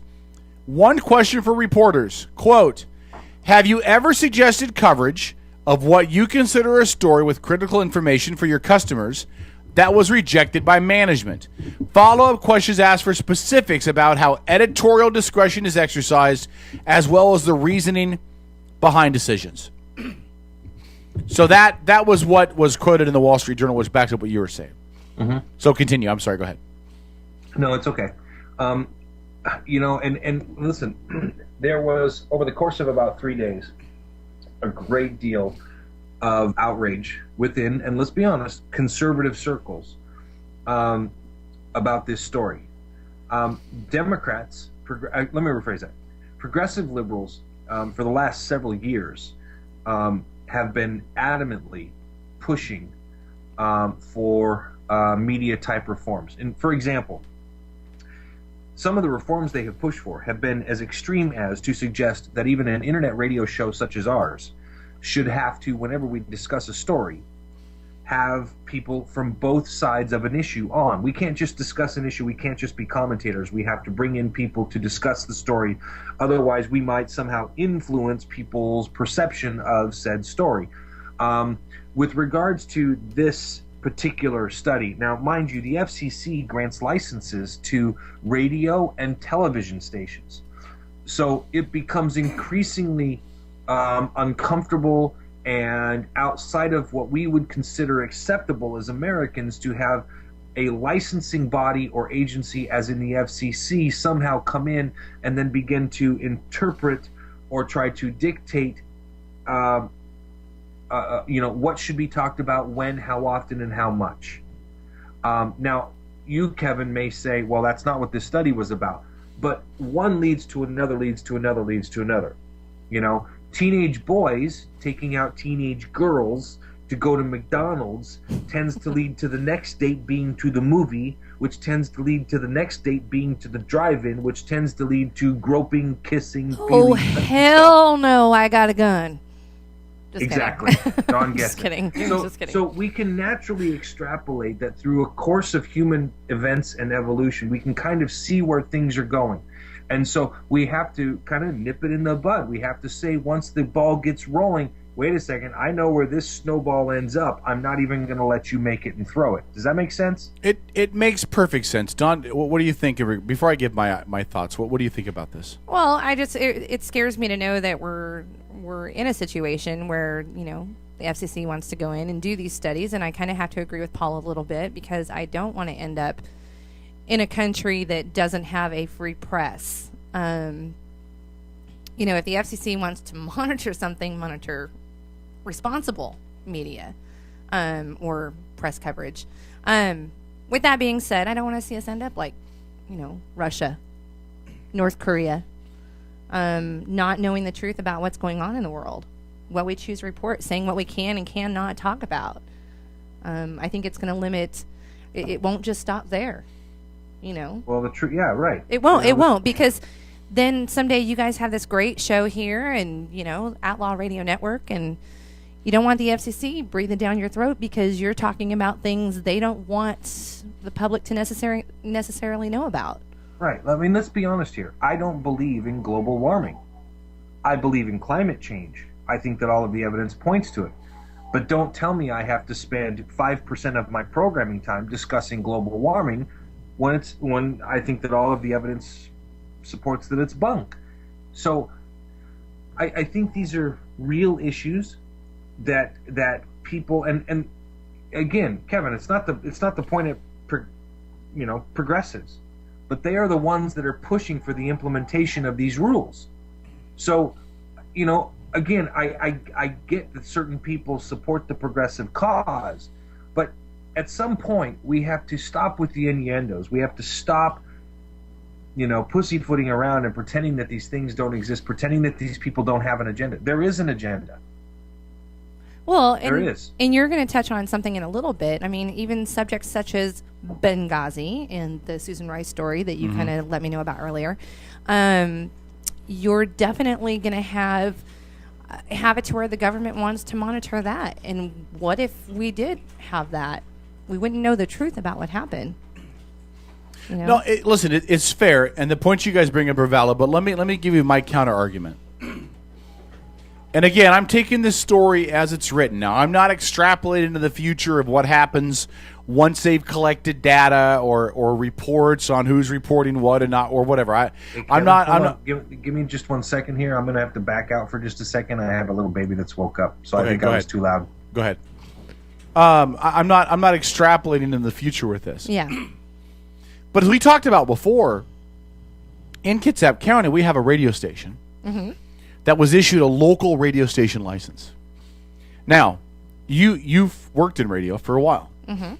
The importance of radio stations to address the needs of local communities, especially in a community like Kitsap, is important. I would agree with that. Snow closures, emergencies, Amber Alerts, natural disasters, any of that kind of stuff. I think I see where you're getting ready to go with this. Now, the local station doesn't do anything. They don't even let you know if the schools have been closed. They can't tell you if South Kitsap High School... They can't or won't? They don't. They don't. Choose not to. Okay. Tell you if South Kitsap High School, which is located less than a mile away from where the broadcast studios are for that radio station, they won't even tell you if they're open or not. The FCC has an obligation in issuing their licenses to ensure that the stations are doing something to meet community needs. So, how far do they go with it? This is probably excessive. But at some point, they have to go back to the community stations. Now, I don't mean the stations like in Seattle. Seattle has got a whole lot of opportunity for people to get information now. Internet's, TV, radio. There is not a shortage for information in Seattle. Mm-hmm. Between, 35 radio stations in Seattle, 8 television stations, college stations, newspapers that are running websites, newspapers that are no longer in print but only on the web. There's not a shortage. But when I was in the first radio station I ever worked at for pay, not as an intern but for pay, was in Anacortes. If you pulled that radio station out of Anacortes, that town would be lost. Mm-hmm. And if a major media conglomerate, Viacom, Clear Channel, whatever, bought that and then just refed a signal, Mm-hmm. that community would be lost. The FCC has an obligation to protect the smaller communities. So I can see the argument for some of the things mentioned in the article. Yeah. I can see the reasoning to do that, and I can understand For some why. of it. Yeah, for some of it, and again, I think some of it's too much, some of it's too far, but there is a huge loss in this community that most of our neighbors have no idea what they're even missing by the lack of that type of media presence in this community. But, here's the thing with that, and I think that goes to a couple of things. I think, number one, it's, you're at a point where, yes, we do have community needs, and the community has to speak up and tell that station, which, if I understand correctly, is now privately owned by somebody else. Okay, Yeah. so there's KITZ. kind of a twofold thing. KITZ. Here. Yes. With that being said, unfortunately, we get a lot of our news from Seattle. We get a lot of our news not covered in our own county. And yes, it would be great for a responsible business owner who wanted to go in and really truly cared about their radio station, go in and take care of what the community needs are.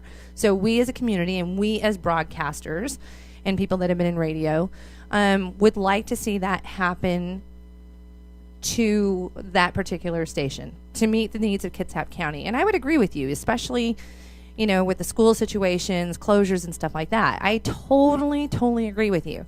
Now, do we want the FCC coming in and telling a business owner what to do? I mean, that's the other part of it. I mean, then you come up with the part where you go in and you go, now we're going to tell businesses what they can do and what they can't do and how they're going to run their business, because it is a business for them. He's going to, and the thing that he's going to suffer as an owner for this station is he's going to suffer loss of revenue through advertising, because me as a local business person, and I own a business outside of here, would definitely not advertise on his station. He's not meeting community needs.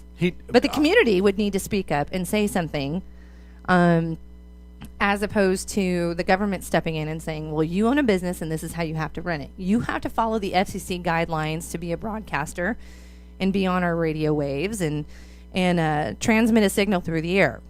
But as far as going in and telling him he has to do this to meet the community's needs, I don't think we can do that justifiably. I think the community needs to speak up and ask him to be a responsible community business owner.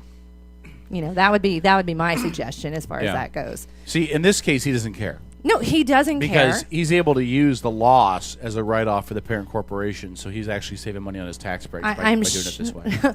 And I'm sure he's got plenty of other money going somewhere else or doing something else, aside from just this little station in Kitsap County. Those of us who are in broadcasting that truly care, that would like to see something done with it, that part for us, I mean, that is something that, we have to influence him. If I owned a restaurant and I wasn't serving what the community wanted, the community's going to let me know. They're not going to do business with me. They're not going to show up in my restaurant. They're not going to eat my food. Yeah. But if I serve things that they like, they're going to patronize my business every day. Mm-hmm. And people are going to want their product in my restaurant. They're going to want their ground beef to come from, say I own a local restaurant that serves nothing but Kitsap County products. Mm-hmm. So the food's good, and they're going to want me to buy their beef from them. They're going to want me to buy their organic vegetables and whatnot.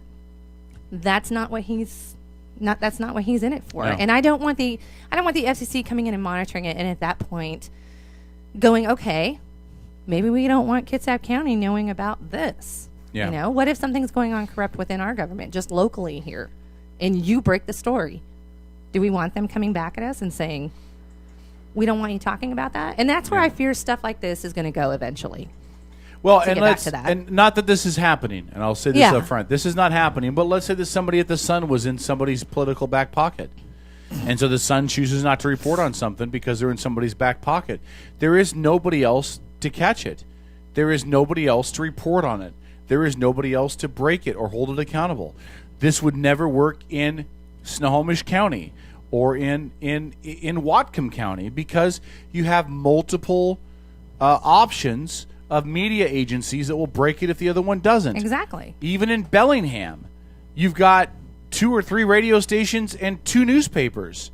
In Bremerton, it's the Sun. Now, don't anybody talk to me about the independent newspaper group because it's a weekly rag at best, and there's no hard news. It's all happy, feel-good stuff about how little Susie's got a bake sale this weekend. Come down here and buy her cupcakes. Actually, it's not. Have you been reading like the Patriot stuff? Yeah, and it's crap. No, it's the exact same stuff the Sun does. It's crap. They literally just pull it from the Sun and Yeah, put it in their paper. It's crap. It's the same stuff, though, is what But I'm it's saying. crap. But they also do... 4 days late, and it's crap. Actually, I've seen the Patriot... The only good thing they ever wrote in the Port Orchard Independent was a big, full-page article about me. Hold on. The Patriot, I've seen them actually get stuff out before the Sun has. Oh, I'm sure that they break some stuff, but as a general rule, your only outlet for news on an immediate, timely basis is the Sun. Now, maybe the independent newspaper group will occasionally beat them to it, maybe. But the Sun is your 99% of the time. The Sun's your option. The Seattle stations aren't going to touch it out here unless somebody finds a dead body in their backyard. That's it. That's not true. They reported on the mayor race when we broke the story Yeah. on the show. That's right. We scooped everybody unintentionally at that. You know. Did you hear about that, by the way? What's that? How we scooped everybody? No. You didn't hear about that? No, I didn't know that. I think that's pretty awesome. I was just going to say. I'll tell you about that during the break. I was just going to say, wouldn't it be awesome if the owner of that little local station would be that guy who wants to go out and break the stuff in this area and be a pioneer of media in a sense, to go out there and do stuff. You know, there's a lot that goes on out here. There's some big stuff going on with attorneys in our area that are in trouble right now. Well, yeah. I mean, listen, we have an attorney that's in so much trouble right now, and I can't believe nobody's broke the story. Listen, there's so much stuff to talk about out here that we're not. I mean, and if you think about, you could do high school sports, you could do Blue Jacket games, you could do Admirals basketball games. There's enough programming options out here to fill the needs of this community. Now, I will say, in Alan Gottlieb's defense, I can't believe, Alan, I'm even going to stick up for you for 2 seconds. Because I detest you, honestly. I just don't like you. You say that. I do. Say it some more. No, I'm just kidding. There is issues in this community supporting a local radio station that businesses have not flocked to get behind and spend money on advertising. But they won't. When Jameson White owned the station and we spent 2 years trying to build up a local community base doing local stuff, it was hard to get advertisers that would jump on board and back that. And at some point, the local community has to get behind it when you are trying to do something local, and they weren't there. So some of it, Kitsap County and Bremerton specifically, goes back to you. Look yourself in the mirror and tell yourself, shame on you, because if you want it and you want the services it provides, then you have to back it. The same thing goes to the Sun. You can't bitch and complain about the fact that you've got to pay $10 a month for a subscription to the news service, and then expect that, well, I'm not going to pay my $10 a month, but I'm going to complain about the fact that they're not giving us any kind of credible news coverage. Well, it's because nobody's paying for the service anymore, and they don't have the money to hire more reporters and do the news coverage they need to do. You're either going to pay for it or not. Nothing's free. So I should give Kitsap Sun credit. I wouldn't know about the story that I was referring to earlier if they hadn't done a story on it. So, you know, Kitsap does take care of some stuff. Kitsap Sun does. I don't find myself reading it as often as I would like to, because you're right. I agree. There's nothing really relevant, or there's just nothing really relevant that catches my eye. Unfortunately, well, yeah, I love what the Sun does. As I said, we had David Nelson on the show. He's the editor for the Sun. Hey, welcome back, Paul. When they made the decision to go to the $10 per month on the service, I just asked him up front, do you guys have enough content to back that up? And David was honest. He said, right now, some people are going to feel like maybe we don't, but as we continue to grow, we'll continue to be able to build in the content to make it more attractive to people. So, what are you doing over there, Paul? Dealing with a 2-year-old that's woke up. Paul's getting ready to twerk. Yeah, are you going to twerk for us? Is he going to twerk? I want to see you twerk, Paul. Yeah, well, you keep dreaming, darling.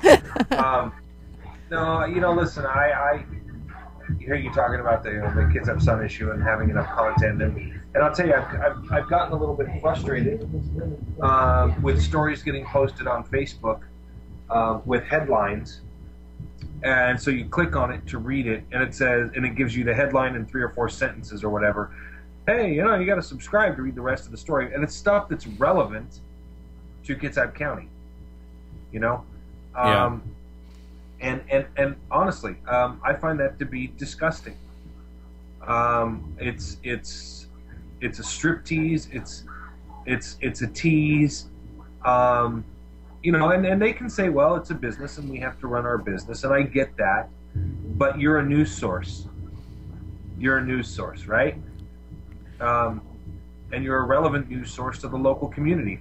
When you run a story that has a tagline, "Local man dies in house fire," and you click on it, and you get the street and area where this individual died, I don't think that that's fair to the people of Kitsap County. I don't think it's fair to consumers to then say, but if you want to know the rest of the information, you got to subscribe and pay the money. Well, then don't post it. Yeah, I've always had an issue with the $10 fee that they're charging. I just understand where they're coming from. I do understand where they're coming from. I just don't think it's the right way to go about it. In fact, I find it to be rather disgusting. Well, they are the only news organization out here that's no, they're not. No, listen, let me finish. They are the only news organization in Western Washington that I'm aware of that has attempted to do their subscriptions like this. Most of them, the News Tribune, the Times, they will allow you to read the story for free and make the money off of advertising. And once you've gone through a certain number of clicks, then they'll say, okay, now you've got to subscribe. The Sun has taken this really weird model, which is, here's your teaser, pay for the rest. I agree. It's a model that's I've not never gonna liked work. it. Listen. That's why we are doing this at Edge Media. The way the Kitsap Sun is doing it is disingenuous, and it's not going to work. What they've done with KITZ is disingenuous. It's not going to work.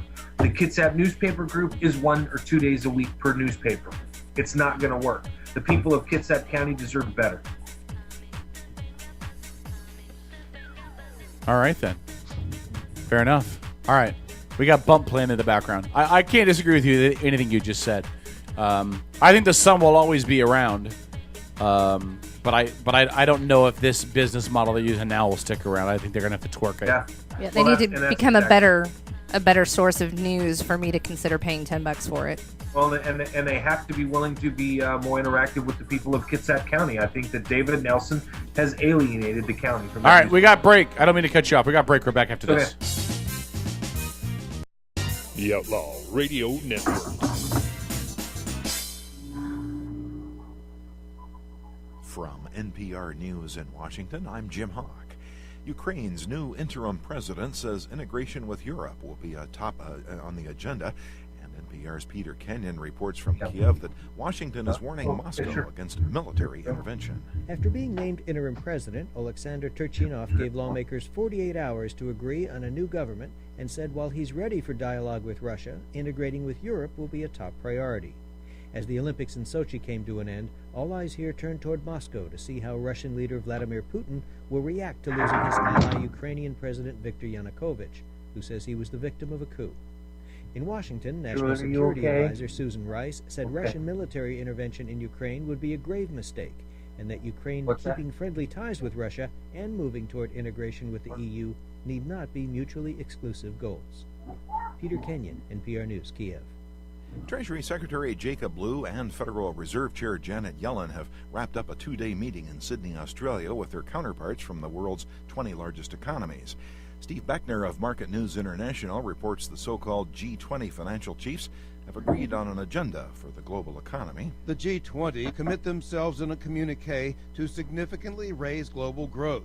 Their finance ministers and central bankers vow to develop ambitious but realistic policies aimed at lifting their combined GDP by more than 2% above what is now projected over the next 5 years. That would mean some $2 trillion in added growth and significant additional jobs, they say, while recognizing that very low interest rates need to normalize in due course. Monetary policy measures among the G20 central banks are to be carefully calibrated and clearly communicated with an eye toward their impact on the world economy. For NPR News, I'm Steve Becker. Federal prosecutors in New York say they're seeking the extradition of drug cartel kingpin Joaquin Guzman, captured in Mexico this weekend. Republican Congressman Michael McCall, chairman of the House Homeland Security Committee, told ABC's This Week the arrest of the man nicknamed El Chapo was a long time coming after he escaped from prison in 2001. This is a significant victory for both Mexico and the United States. This is the world's most notorious drug lord that got taken down. He's really the godfather, if you will, of the cartels. If Guzman is ever sent to the U.S., grand juries in at least 7 U.S. federal district courts have issued indictments on a variety of charges. It's all over in Sochi with a nod to Russia's Olympic past and 900 children carrying small flames. A 26-foot animatronic bear blew out the Olympic flame of the Winter Games. Moments later, the giant cauldron outside the Olympic Stadium was extinguished. Russia won the most medals with 33. The U.S. was second with 28. This is NPR News. Forecasters are saying a pair of storms could dump several inches of rain on parched cities and croplands throughout California in the coming week, bringing welcome news to a state that has just endured its driest year in recorded history. While the rain won't be enough to end the drought, the National Weather Service is projecting that the much-needed precipitation could nearly double the amount of rainfall in parts of Los Angeles and the San Francisco Bay Area this year. Jason Collins is the first openly gay male professional basketball player. NPR's Nathan Rott reports that the 35-year-old Collins has signed a short deal with the Brooklyn Nets and is suiting up against the Los Angeles Lakers tonight. Jason Collins' deal with the Nets is a short one, at only 10 days, but it's being viewed as a huge step for gay athletes in American sports. No openly gay athlete has played in any of America's 4 major sports leagues, including the NBA. Collins made headlines last April when he announced in a Sports Illustrated article that he was gay. The 13-year NBA veteran was a free agent at the time. Collins wasn't invited to any team training camps after the announcement last offseason, but the 7-foot, 255-pound center has stayed in shape, hoping a team would come calling. The Nets fit the bill. They need a big center to help anchor their defense as they try to push for a final playoff spot. Nathan Rott, NPR News. The video streaming service Netflix has agreed to pay cable giant Comcast for faster speeds, throwing open the possibility that more content companies will have to shell out for better service. Comcast and Netflix made the joint announcement Sunday, marking the first time that Netflix is paying for faster speeds after customers complained about slow service. I'm Jim Hawk, NPR News in Washington. Located 3520 Kitsap Way in Bremerton, Arnold's Home Furnishing has been serving the Kitsap County community since 1951. For nearly 60 years, Arnold's has been here taking care of its customers with excellent customer service and quality merchandise you'll find nowhere else. And visit arnoldshomefurnishing.com to view all the merchandise available and see their current promotions. Arnold's Home Furnishing, to fit every lifestyle and budget. Hey, St. Paul, the voice of reason here. Wanted to send a quick shout out to our friends at Pacific Northwest Artisans. They're a custom concrete and design fabrication company. They can do all of your concrete needs. They can do pathways, walkways, driveways, you name it. You need a new foundation, you're going to do an add-on, give them a call, 731-9812 or 649-0987. Again, that's 731-9812 or 649-0987.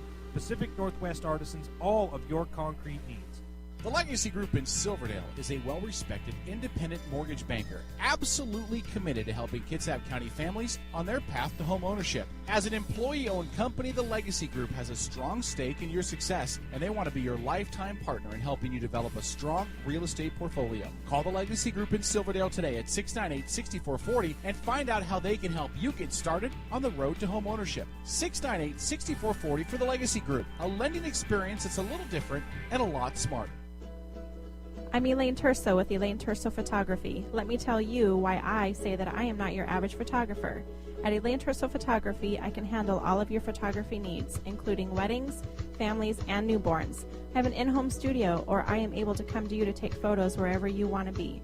Mention Guardian Broadcasting when you book, and I will give you a 10% discount. For more information, visit me online at ElaineTersoPhotography.com or find me on Facebook.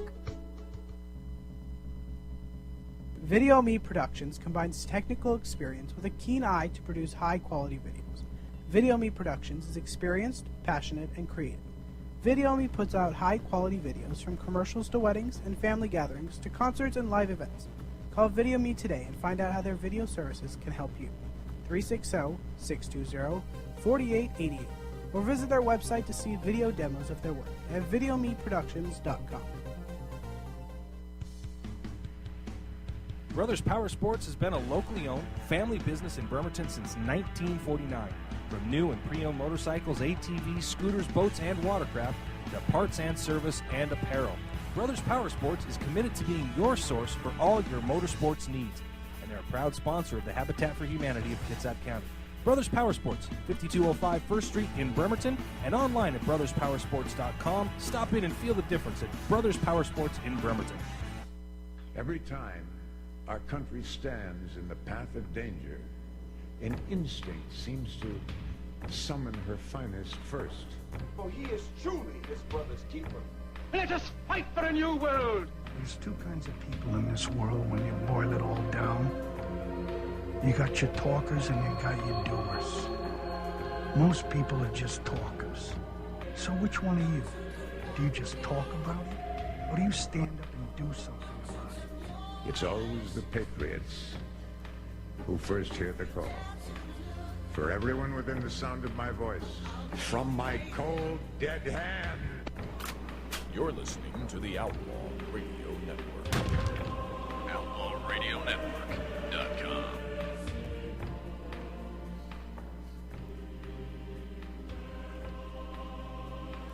All right, it's the Outlaw Radio Network. Thanks for checking out the show. Hour number 3 underway. Final hour of this show.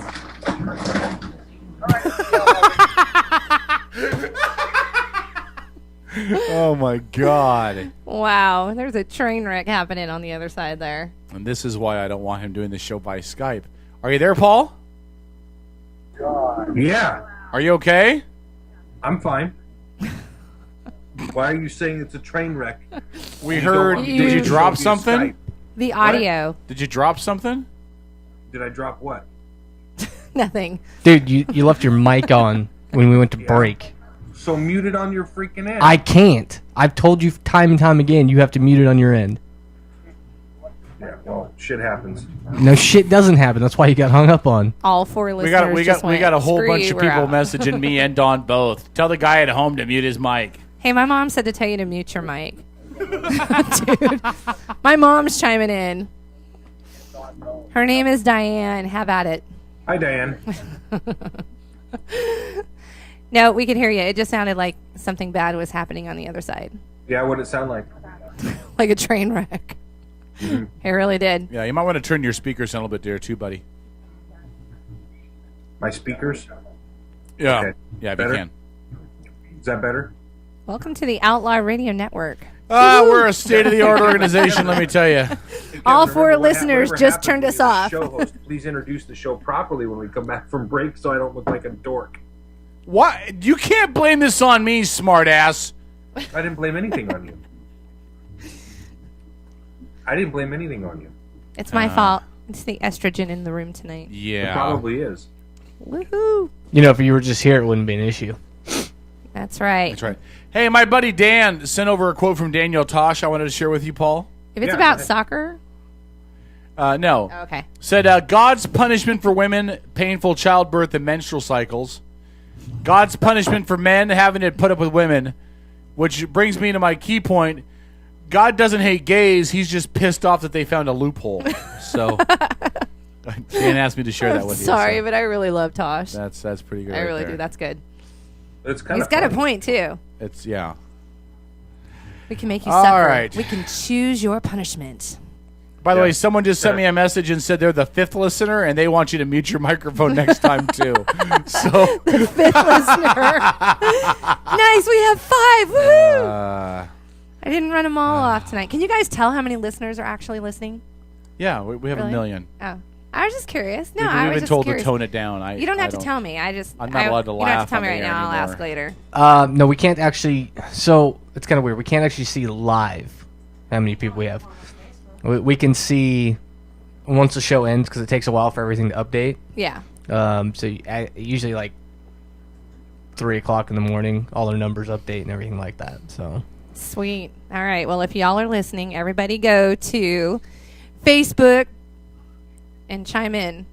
Talk to us on there. Tell us who's listening and where you're at. We want to know. We care. you can also do Twitter and hashtag Edge Media Source. That's right. And it'll populate as well too. That's right. And if you don't like Edge Media Source on Facebook already, you should. That's right. Right? And tell your friends to like it too. That's right. Tell everybody you know. We're going to be Kitsap County's responsible network. That's right. News and network. if not us, I mean, that only really leaves Mega Mouth networks. So, By the way, this hour of the show brought to you by Mini Buyers. Nothing sells felching in the back of a Nissan like Mini Buyers. All right. So, Paul, do you want to bring up your next topic? no, you go. Oh, you want me to bring up mine? Is he eating? Of course he's eating.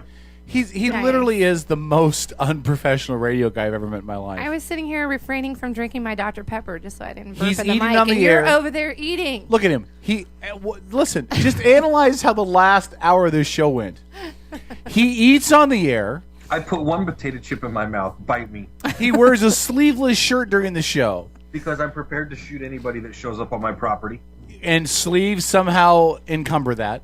No, it encumbers white trash. It was your aim. It helps your aim. The best part about it is when the guys see Paul leave his house, right, to come shoot him. Not only does he realize he's going to die, but the last thought in his head was, not only am I going to die, but I'm going to get shot by white trash. Nobody's going to rob you tonight. Your smoking hot wife is off working somewhere where they can go visit. That's right. He gets up and leaves in the middle of a segment, okay? And half the time when he comes back, he plops down on the couch in the background with his arms behind his head, not even contributing to the discussion. He's like the anti-Rush Limbaugh. I'm keeping it real. You keeping it real? Yes, I'm keeping it real. Keeping it real Chico, buddy. Real No, I'm keeping Chico. it real because I got a 12-year-old here in the living room with me, and I got a 2-year-old in the living room here with Shouldn't me. he be in bed? Yeah, that was the first intent. Apparently, you were too loud, and you woke up the 2-year-old. Hold on. No. Your speakers were too loud. Yeah, your speakers. Don't blame that on him. Oh no, that was Kevin's fault. No. You're wearing headphones, right? Yeah. So why isn't your audio going into your headphones? But I don't understand. He's not wearing It is headphones. Now. It Yeah. is now. Oh. Yeah. So you messed up. I adjusted everything. Give that kid some whiskey. He'll be quiet. I've been told that we're Don't too say loud that. down That'll here, by get the me way. So arrested keep by it down. CPS. Oh, and cops. whatever. It will not. No, I was on. told by somebody else we're too loud. I'm not allowed to laugh in Sorry. studio now because it goes out over a baby monitor upstairs. You can't beat him, drug him. If I laugh, the baby monitor picks me up. Mm. I'm gonna just put a bullet in my fucking head. All right, Paul, do you have a topic, or do you want me to bring up mine? Hold on. Tonight? You were told that tonight again? Yeah. No, he wasn't told that tonight. Did you see your Facebook? Huh? Did you see your Facebook? No. Go look at your Facebook. What? Oh. Yes, I was told it tonight, and you were tagged in it. All right. Ouch. So anyway, let's go back to our discussions. Paul, do you remember the topic I told you earlier I was going to bring up tonight? Yes, I do, sir. And a shout out to Angie Bratt who's listening tonight. But I go ahead. Give it. I think it's a fascinating topic. Well, I think it is too, and I think it's very boy, it's. Let me read it to you. I'm not even gonna give any opinion on this yet. But let me just read this. This is posted. I'm going to read it off of CNN because they're not glaringly Republican. But this was posted on Friday, the 21st, so just 2 days ago. The title of the article, Arizona lawmakers pass controversial anti-gay bill. Okay? Here's what it says. Arizona's legislature has passed a controversial bill that would allow business owners, as long as they assert their religious beliefs, to deny service to gay and lesbian customers. The bill, which the State House of Representatives passed by a 33-27 vote Thursday, now goes to Governor Jan Brewer, a Republican and one-time small business owner who vetoed similar legislation last year, but has expressed the right of business owners to deny service. Quote, I think anybody that owns a business can choose who they work with or who they don't work with, Brewer told CNN in Washington on Friday. Quote, but I don't know that it needs to be statutory in my life and in my business if I don't want to do business or if I don't want to deal with a particular company or person or whatever. I'm not interested. That's America. That's freedom. So the basic premise of the law is, as they passed it in Arizona, is that as long as a business makes it clear that they disagree based on religious beliefs, they have the ability to basically say, "Oh, you're gay? Oh, I'm not selling to you. Get out of my store." Because religiously, I don't agree with your lifestyle. Now, there's a whole bunch of people that have come out opposed to this. The bill is being pushed by the Center for Arizona Policy, a conservative group opposed to abortion and same-sex marriage. The group has justified the measure on grounds that the proposal protects people against increasingly activist federal courts. I'm not really sure how this has to do with courts, though, but I'm an idiot. Because of the lawsuits. Yeah, maybe, yeah. So, Paul and I have talked about this on the show before. And as I said on the show before, Paul, correct me if I'm wrong on this, from your understanding of what I said before. Right. I am totally fine with businesses having the ability to honestly discriminate as they so choose. Because I think a business then has to live with the repercussions of what they decide to do. So, if a black guy walks into Bob's Waffle House and Bob says, yeah, you black people, I'm not really down with serving you. Can you guys go somewhere else?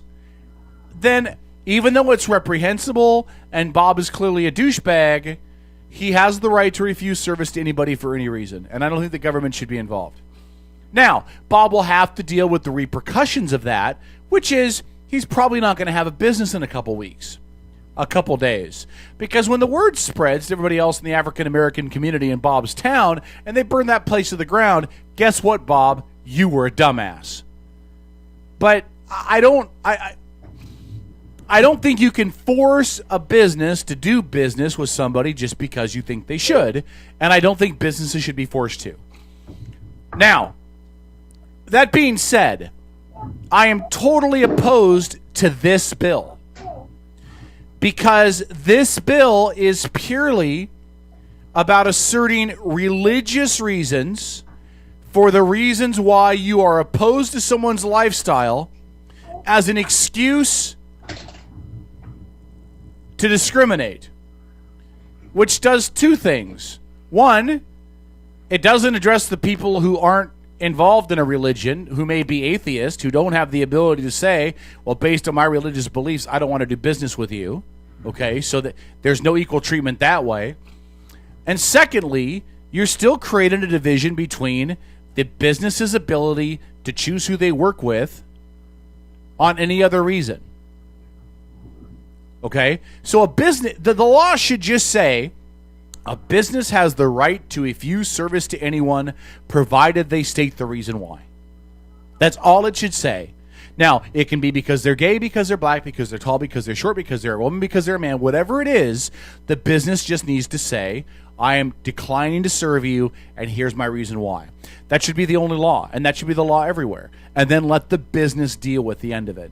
All this is doing is taking this whole gay-lesbian issue, making it more than it needs to be, treating it like it's something different than any other form of discrimination, which it's not, and pushing an agenda, which then builds the other side's agenda, and it doesn't fix anything. I mean, you haven't enabled businesses to choose who they serve, and you're not doing any credit to gays and lesbians by doing this either, obviously. And the other end of this is, I don't know the answer to this. Does this give gays and lesbians the right to say, oh, you're a straight couple, I'm not going to sell you a cake, or I'm not going to sell you flowers, or you can't buy my widgets, or whatever? Do they have the right to do that? I don't know. Because if they're not religious, then do they lose the ability to say that? Because according to the story, I'll read you the first line again.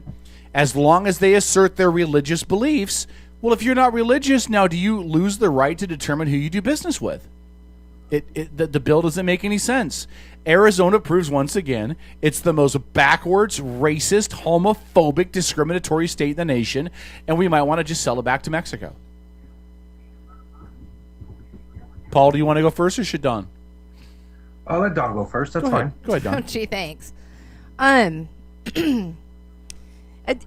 Personally, I think that anytime you bring up your religion as a reason that you don't do business with somebody, that just tells me you're hiding behind something that I'm sorry. It's hiding behind a Bible for something. Be honest. A business owner has the right to refuse service to anybody. I don't care if you're gay, straight, black, white, purple. You got 3 boobs, whatever your deal is. Ooh, 3 boobs. 3 boobs. I know. Hold on. I was just thinking about that for a second. You were thinking about that movie, weren't you? Total Recall. Boobs. You were thinking Total Recall in your head. Anyways, with that being said, I don't believe that hiding behind a Bible is the way to do business. Regardless of what your beliefs are. If you choose to refuse service to somebody, whatever your reasons are, unfortunately, if it's because somebody's black, that makes you an asshole, in my opinion. If it's because somebody's sexual preference, that makes you an ass. I mean, to me, I couldn't in my mind as a business owner go, well, you don't believe the same thing that I do, so I am not going to serve you, regardless of what my beliefs are. Mm-hmm. What the hell is all that thumping? What are you doing over there, Paul? I'm dealing with something. What? Say that Sorry. again. I was nothing. She heard thumping. It was I heard curious what you were thumping. I was doing. just wondering what you were doing. No, I'm not thumping. I'm typing. Okay. No, and I agree with what you're saying, because I don't understand the logic that goes into, holy crap, you're gay, I'm not going to sell you an omelet. Like somehow in me selling you an omelet, your gayness is going to transfer over to me and suddenly make my heterosexual decision suddenly more gay. I don't know. I think that is for Arizona, I think it's just irresponsible. I think it's irresponsible politics. Obviously, that is just the way they are down there. I mean, there are several places in this country where they do not believe in being gay. There are several places in this country that, unfortunately, racism runs rampant. There are, and I've been there. I've lived in the South. I know what it's like. It is unfortunate that in this day and age we still have discrimination. And if you as a business owner are going to discriminate against somebody, word is going to get out, and one of two things are going to happen. You're either going to have people that are like-minded that are going to support your business, and it's going to freaking skyrocket through the roof, and you're going to become a millionaire because you refused to serve something or to serve a person because of like-minded beliefs. Or you're going to fail miserably because you're an asshole, period. Because of those beliefs. And it's unfortunate. I think that it's irresponsible of Arizona, but that's the way their politics are down there. And if you don't like it, you can leave the state. Or if you do like it, you can go to the state. So, I have a couple of different theories on it. It will make me very unpopular. But I personally, for myself, I just don't believe in hiding behind a Bible. And to make a law about that, I think is wrong. Paul, what do you think? I think it's a law that doesn't need to be made. And it's unfortunate that somebody... Listen, Don, if you or anybody else wants to discriminate against anybody, you have every right to, as far as I'm concerned. Yeah. You know, you can sit there and you can say, well, I think that it's this, and that. But the fact that a law like this has to be made is ridiculous. Listen, I don't care if you're black, white, purple, Jewish, gay, lesbian. If I don't want to serve Don't forget you, 3 boobs. if I don't want to bake a cake for you, I don't have to, and I don't have to justify it to you or anybody else, right? But if I choose to go down that path, then I also have to suffer the consequences. So if I go out there as a baker, for example, like the folks did down in Oregon or even here in Washington State where the same thing happened, and say, I'm not baking you a wedding cake for a gay couple because my religious beliefs don't support that lifestyle, we have every right to do that. Yeah, but wasn't there... And to me, the state... Hold on, I'm talking. And the state has no business getting saying, involved. well, we're going to go ahead and just remove your license to do business then. Oh, hold on, or though. we're going to prosecute you, or we're going to do X, Y, and Z. To me, that's the state or the federal government way overstepping their bounds. If I own a diner and I want to put whites only on it, I should have every right to do that. If I own a diner and want to put a sign on front that says blacks only, I have every right to do that. If I'm a gay man and I say, hey, I'm going to open this bar and it's for gay people only, I have every right to do that. And can we be honest about something? Businesses already do that without doing that. Exactly. There's a Correct. barber shop Yes. there's a barber shop on the corner of Burwell and Callow that is a black barber shop. They don't have to say this is a black barber shop, but that's who goes there. That's who their client. That's who they cater to. You don't fault them for it. You're not going to cite them for it. You're not going to. But it's who they cater to. And there's other barber shops where you'd never see a man of color go in there, but it's a lot of old white guys that go in there. It's no different with any other business you have who you cater to. There are clubs that cater to gays and lesbians. Well, there's one called Neighbors that somebody tried to burn down in Everett last month. Let me tell you something. You bring up clubs, okay? So part of what I do outside of being here with you two clowns is I get to spend some time. I love you. I didn't call you ass clowns. So no, I work in a club that is predominantly country music, and it's in our state capital area where downtown is very eclectic. There's a lot going on down there. You have every walk of life down there. And it's a country bar. It's considered a country bar. So that being said, you have a very specific type of crowd that goes in there. They wear cowboy hats and boots, and there's a stereotype sometimes that goes with it. But let me tell you something. It's only been once in the last couple of years that we've had the experience where somebody didn't like the fact that, a different walk of life came into the bar and they were offended by the behavior that they saw on the dance floor. And it's not for us to go tell them, you can't do that here, you can't be like that, we're going to refuse service because you aren't like the rest of the people. You aren't like the rest of these people in this room. It would be a bad business move for us to do that, for us to go, you know what? You're not straight, maybe you shouldn't be here because you make these people uncomfortable. Well, if they're uncomfortable, then they can leave. Why would I close off that community just because they don't like their sexual preference? Why would I make that, okay, we're a country bar, we don't allow gays in here, we don't allow blacks in here, whatever it is. There's a mentality that people have and a stereotype that goes with it, but we would never do that. It would be shooting ourselves in the foot. Why not be open to it? And for this year, it is irresponsible of the state to go in and say, okay, now we're going to protect you, and we're going to protect you with religion and the excuse of it so that you can't get sued, because that's essentially why they're talking about that. Right. Because once you say, I don't believe that you're, if they come into my bar and we say that you're gay, you have to leave. The Cowboys don't want you here. We would never do that.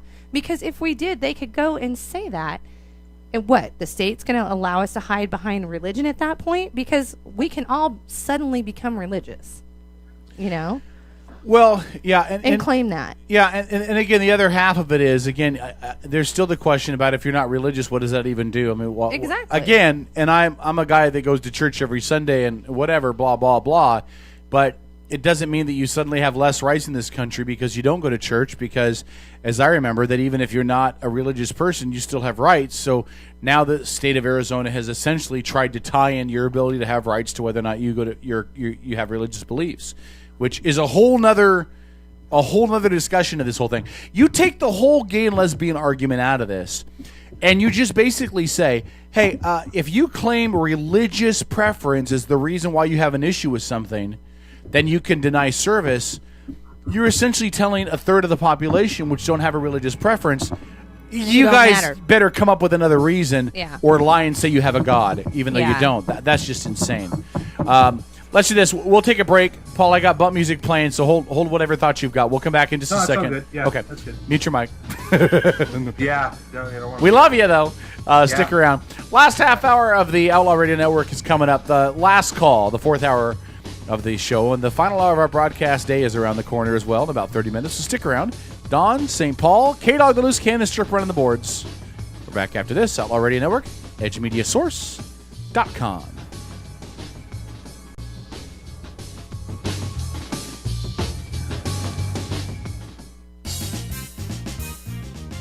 The Outlaw Radio Network.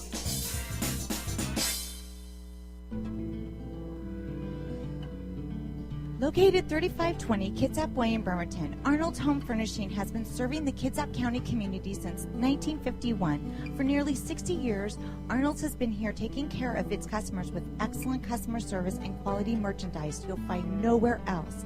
And visit arnoldshomefurnishing.com to view all the merchandise available and see their current promotions.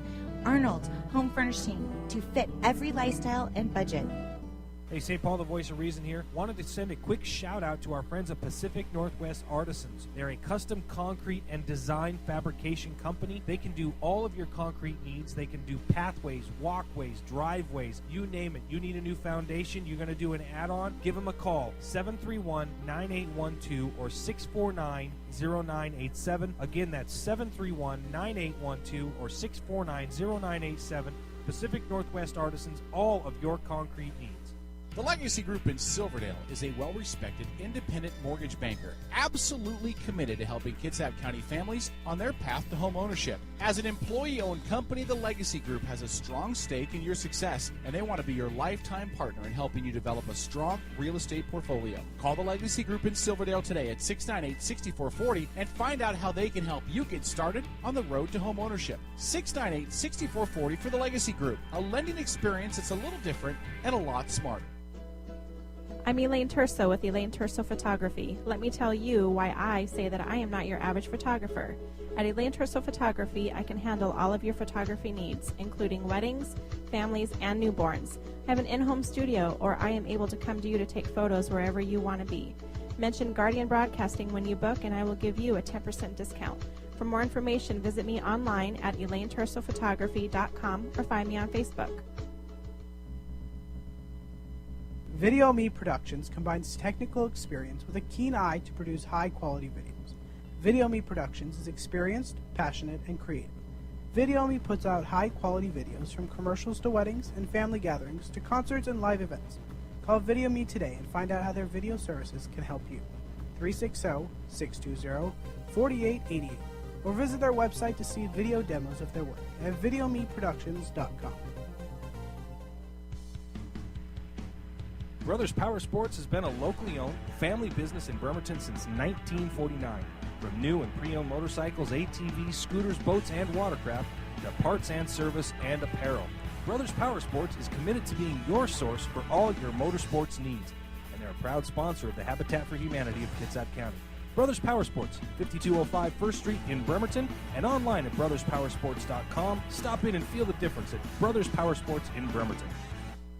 Every time our country stands in the path of danger, an instinct seems to summon her finest first. You're listening to the Outlaw Radio Network. OutlawRadioNetwork.com. It's always the patriots who first hear the call. For everyone within the sound of my voice, from my cold, dead hand.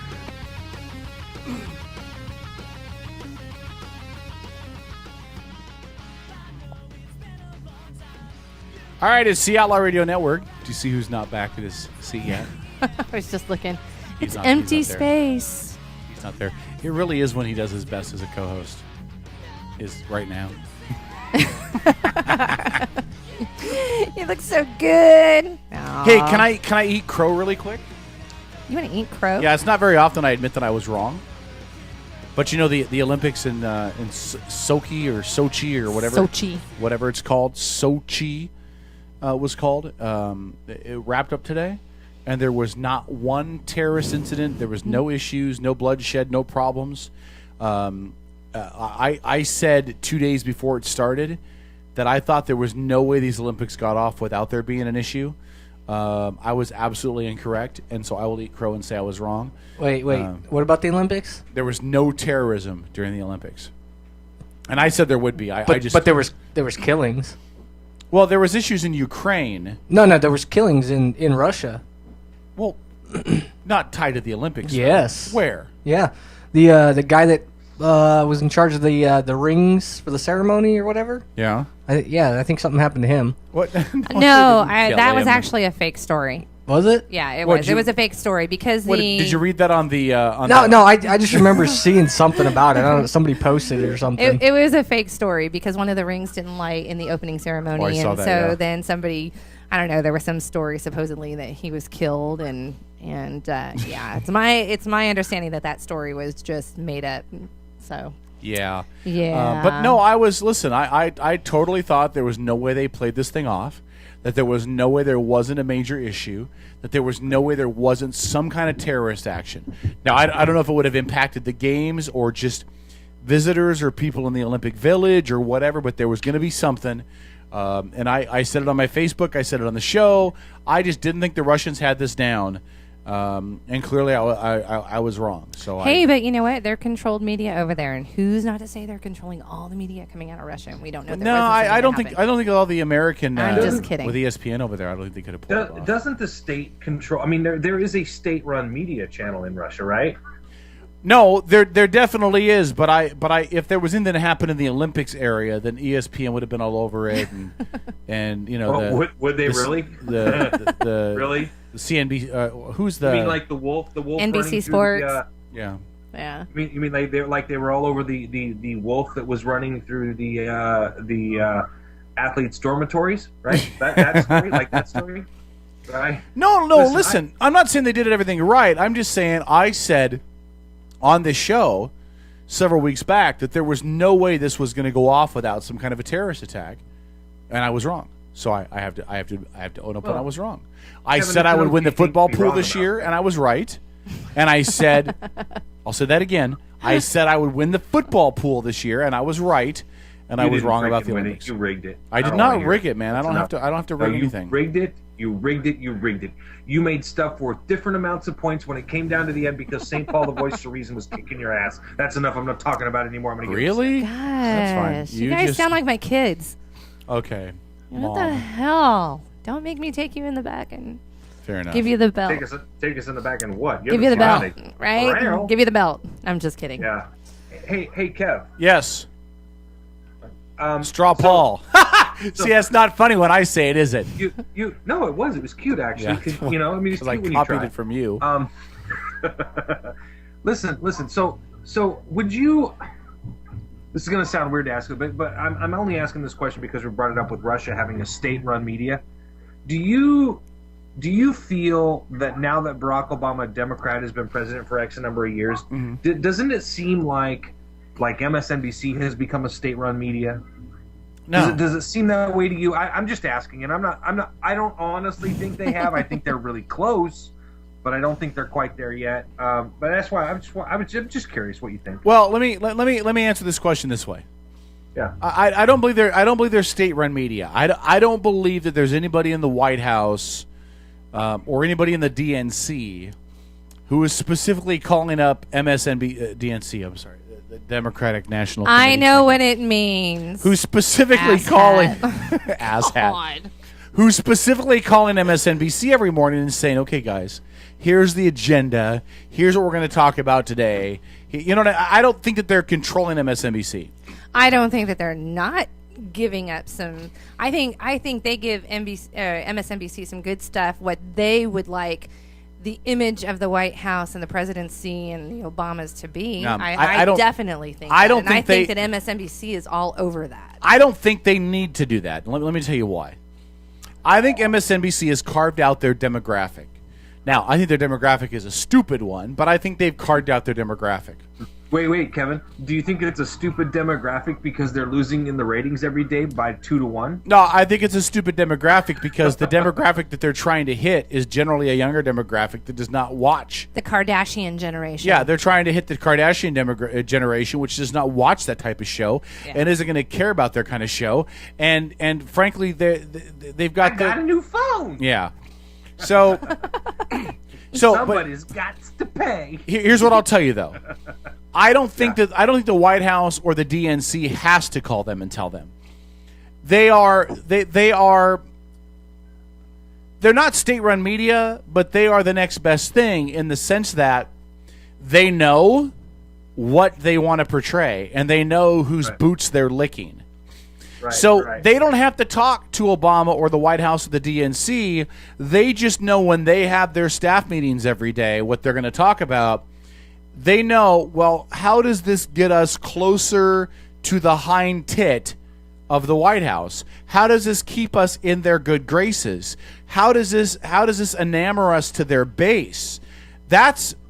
So when I've told you the whole time that I've never bought that they're in the White House's back pocket, I don't think there's ever been a concerted effort by the White House or the DNC to control them because they've never had to, because I always felt like it was the other way around. That MSNBC came to them like a lapdog and basically said, okay, what can we do? How can we shape the message? And it was never anything that they had to ask them to do. They just wanted to do it to pander to that because it pandered to their base. I think you have. Kevin, I agree, Kevin, with you 100%. Actually, yeah. Go ahead, Dawn. I think there's some little girl in the background or some little dude in the background with his man purse and his loafers, and they're like, "Oh my gosh, I would never want to say anything to upset the White House, so let's make sure that we don't focus." And that's how it sounds. I'm sure that's how it sounds in the in the buzz room each morning as they're getting started for their days, going, "Oh my God, no, I would never tell anybody she wore that blouse. Oh my God, are you kidding?" Actually, Dawn, I think you raised a very valid point. And listen, that's what I think is happening. They don't want to do anything that's going to make them look bad. Right. And the reason I bring this up was there was an interesting bit that occurred. I don't know if you guys saw this this last week here. Bill Maher on HBO's on his HBO show had Rachel Maddow, the brain trust from MSNBC, on his show. And I am very critical of Bill Maher on a lot of things, but the one thing I give him a lot of credit for is that he truly, he has his own set of principles, his own mind, but he does not kowtow to people. Just because he's on your political spectrum, he doesn't hold back if he thinks you're being a schmuck or an idiot. So he will call you out no matter what. Now, again, I disagree with him on 90% of the stuff, okay? But he had Rachel Maddow on, okay? And he really took her and MSNBC to task over their coverage of Governor Chris Christie and this whole Bridgegate thing. And he makes the point, he's like, listen, Rachel, you guys are obsessed with Chris Christie. The dude is a governor. And he goes, yeah, he's involved in a scandal. Ooh, what governor isn't? He goes, but yet you guys have devoted literally 40% of your airtime in the last month to doing stories about Chris Christie and his Bridgegate. He's like, he's one governor of 50. And he goes, you guys are literally trying to, he goes, listen, I'm a Democrat. I'm all for this. But he goes, you guys are trying to derail a guy you think is going to run for president before he's announced he's going to run for president. He's like, literally, you are obsessed with him. He goes, and it discredits you. And she looks at him and she goes, well, yeah, we are obsessed with him because it's a scandal. And he goes, yeah, governor, not running for president, at least at this point in time, okay? He goes, I watch your network religiously. I'm sick of hearing about it. Talk about stuff that's newsworthy. And you should have seen the look on Rachel Maddow's face. You would have thought he just ran over her poodle with a butch haircut and a mohawk. Well, and keep in mind as well, this is the same channel that refuses to discuss Benghazi. I mean, that refuses that's to have... because they don't want to hurt Hillary Clinton's image. Yeah. That's why. That refuses what to have... does it make? that refuses to have a credible discussion about Benghazi. Now, I think a lot of Benghazi is trumped. I think a lot of Benghazi is manufactured by the right to discredit. There are still questions that have to be answered about it, and MSNBC wants to ignore every single aspect of it. They don't want to hurt Hillary Clinton. That is who they see in office as the next president, and they are not. When it comes down to it, that all goes back to Hillary Clinton, and not their little not their little scapegoat. What is it, Susan Rice? It's definitely not her. So they don't want to offend Hillary Clinton, who they think is going to be next in line for the presidency. Because if MSNBC had it their way, that's who's going to be in office. That's who they want to see, and they're not going to do anything to tarnish her image. Oh my God! But see, MSNBC. Paul, tell me if you think I'm right about this. Sure. MSNBC could benefit the Democratic Party. It could. I agree. In a much cleaner way, if they were real, objective. If they were objective, because can you imagine if they had a real honest discussion about the issues about Benghazi that people want to discuss? Yeah. Not the stuff. Those issues. Yeah. Not the stuff that Fox News has beat into the ground. Right. 80% of which is completely trumped and not even relevant. And even the average American that's sitting in Topeka, Kansas with a beer in his hand, flipping channels goes, what? And no, but just to have a real honest discussion, they could have put this thing to bed months ago. And the White House could have had a conversation. They would have had an interview with a friendly interviewer, somebody who wasn't a combatant interviewer. They could have answered the questions. Now, the White House would have shaped the message. They would have catered what information we got.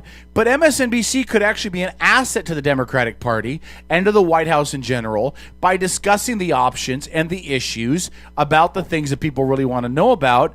And actually, because they are Democrat friendly, they're more likely to get Democrats to come on and talk about it. Instead, they spoon feed us bullshit with honey on top and ask us to like it. Well, and Kevin, you're completely right. I don't disagree with anything you just said. Sorry, what was that? Your mic broke up. Say that again. I said you are completely right on I'm sorry. that. Wait, your mic's breaking up. Say that one more time. Oh, was my mic breaking up Yeah. so bad? Do you want me to say it one more time? Yeah, please do. Okay. Kevin is gay. And absolutely does not have any interest in dating women whatsoever. Does that mean you're denying your services to me, Paul? You're not going to pour concrete at my house? Go ahead. Anyway, sorry. Listen. You're going to have that comedian all over your ass for using that. I think this is an important point to get across.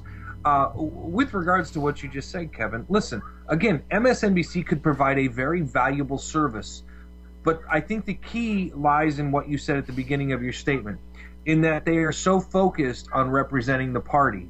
Listen, it's more important as a news organization to represent the best interests of the country. That's the problem that MSNBC faces, because they don't even, and listen, Fox News at least pretends to be fair and balanced and let you decide, right? So when they discuss an issue on Hannity's show, Hannity says, I'm a commentator, I'm not a news guy.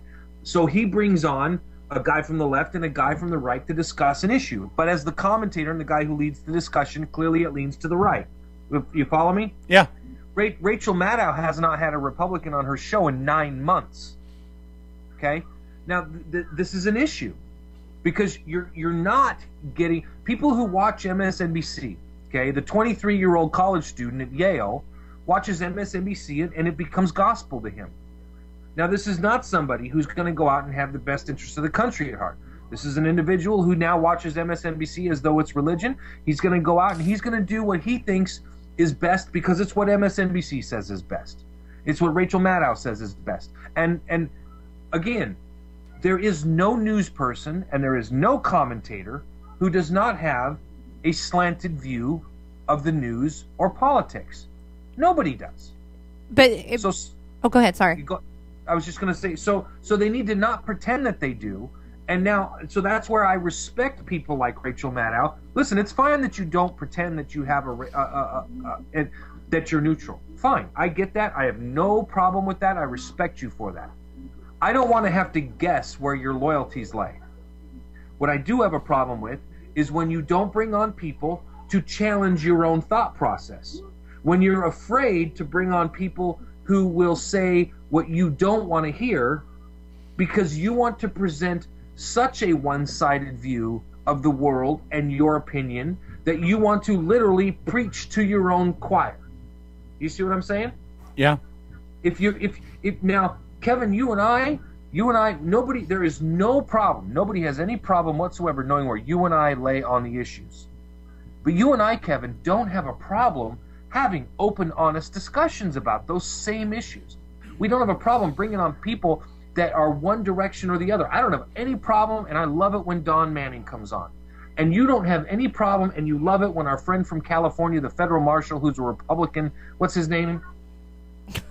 Your friend. Frank Aquila? Yeah, Frank Aquila. Frank You Aquila, have no yeah. problem when Frank Aquila comes on. Yeah. Okay? The reason we don't have a problem when we talk to those people, Kevin, is because you and I, even though we may differ politically, we want what's best overall for the country.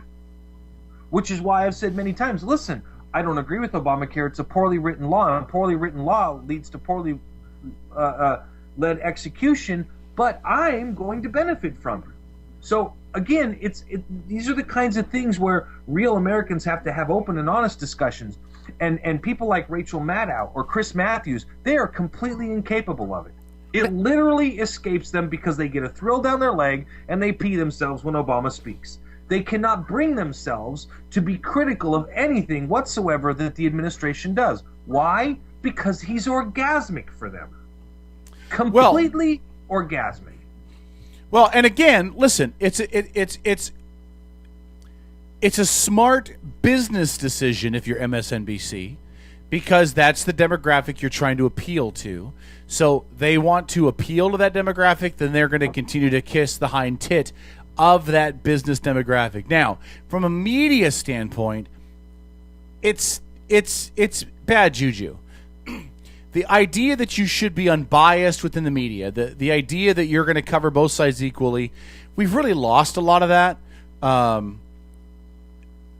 And MSNBC is the biggest biggest offender in the media markets of not doing that. But I'm sorry to interrupt. Yeah, go ahead. But can you point to, because I can't, and I'm curious if you can, or Dawn, if you can you guys point to a single news organization that does truly run neutral?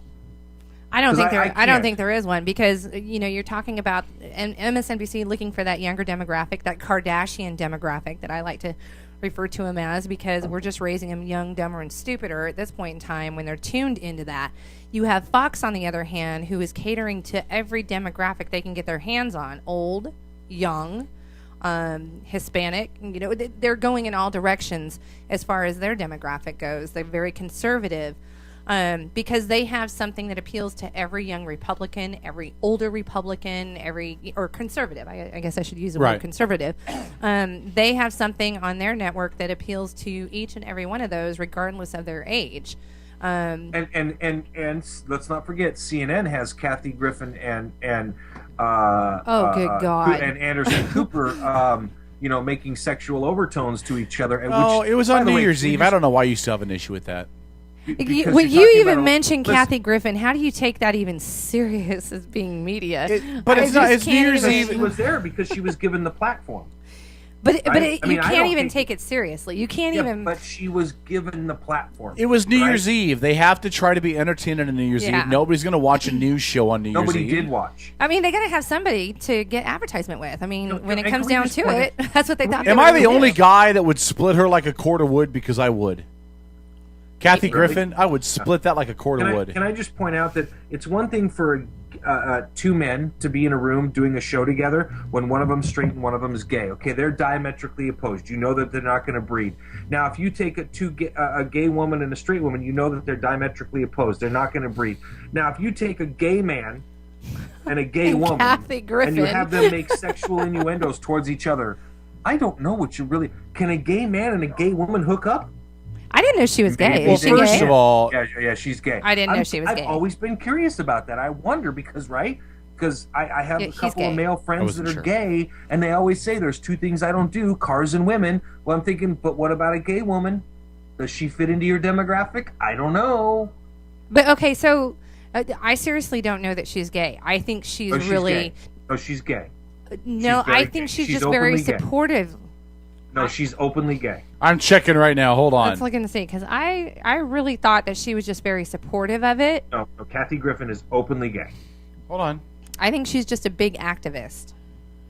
Let's see. I'll find out right now. Hold on. She's not big. She seems pretty petite to me, but I don't know. No, I just think she's an activist for gay rights and for gays in particular. I don't believe that she's gay. Frankly, I don't Gay. care one way or the other. I find her annoying. No, she's not gay. She's No. just an activist. That's Yeah, she's what an I'm finding on activist. the stuff online. She's an activist. She's. I just don't like her. God Period. dang it! All this time I've been thinking she was gay. No, No, you have her confused with Ellen, and I would do Ellen before I would do Kathy Griffin. I don't even know what to say to that. Actually, I wouldn't do either one. Period. But what I'm saying is, Can if I be were honest? a I don't gay know. woman, I don't know why people even like Ellen. I And I find- don't have an issue with her because she's a lesbian. Because I honestly don't care. I just She's don't think she's that hilarious. funny. I don't know why. I don't know what. You know what? And why does she do that dancing thing in with her audience? What the fuck is that about? Okay, you talk about that, but I'm not big on the Obamas as far as their politics. But I saw Michelle Obama the other night on Fallon. Yeah. The woman's charismatic as all hell, and as a person, I would probably really enjoy her. But for their political background, I would probably, want to blow her up. I will tell you that one of the you better watch what you say. I didn't mean it like that. The I mean, FCC is parked I in a would gray van at blast the end of her the driveway. verbally. I would blast her verbally. yeah. Yes, I would blast her verbally, blow her up verbally. As far as that goes, the I would radio never- property you work at plays a lot of country, so I believe that there's probably a lot of conservatives that listen to that would agree with you. So, I will say this: taking politics aside, I think Barack and Michelle would just be fun to hang out with. I think they're super charismatic. I just think that they would be fun to go to a bar with. Go grab a beer with, shoot some pool with, do a little karaoke with. I think that they would be fun to hang out with. Now, take all the politics aside out of that. Now, I would have never said that about Mitt Romney and his car elevator. I never would have said that about any of the Bushes. And it doesn't equate to anything politically. I just think that they would be interesting people to hang out with. I would have to agree. I think they're very charismatic. I think they'd be fun. What about you, Paul? I'm sorry, I'm reading about Kathy Griffin. What? And I still think, a great way to end this hour of the show before we go to the last hour. I still think that Obama. Damn it! I thought she was gay. I still think that Obama has been the most honest president we've elected in the last 30 years. Well, you're smoking crack. No, I I told you don't before. believe that. I told you Wait, before. hold. Everything he said everything he's done. No. He said he was going to do. That's you burying your head in the sand and trying to play it off. Listen, no matter how you slice it and dice it, the man who came into office, who ran on a platform of saying, I will be the most open and transparent individual president we've ever had. I will make sure that when it comes to healthcare laws, I will have it on C-SPAN, blah, blah, blah. If you like your healthcare plan, you can keep it. You think he's... No, Kevin, come on. You think he's honest? That's All right. ridiculous. Top of the That's hour. completely ridiculous. We got to go. So that'll wrap up That's a good idea. For the you. Outlaw Radio Network. The last call is next. My personal favorite part of the show. My favorite hour. My hour. If you're going to be offended, you might as well get on the phone lines now. 253-617-1440. St. Paul, Don, K-Dog. Yeah, hey, before I No, go, you can't. Caleb Bump is call me almost back. over. Tell us after the break. It's a teaser. Hey, Stay tuned. No, have Back Caleb after call me this. Back. The line is screwed up. The Outlaw Radio Network.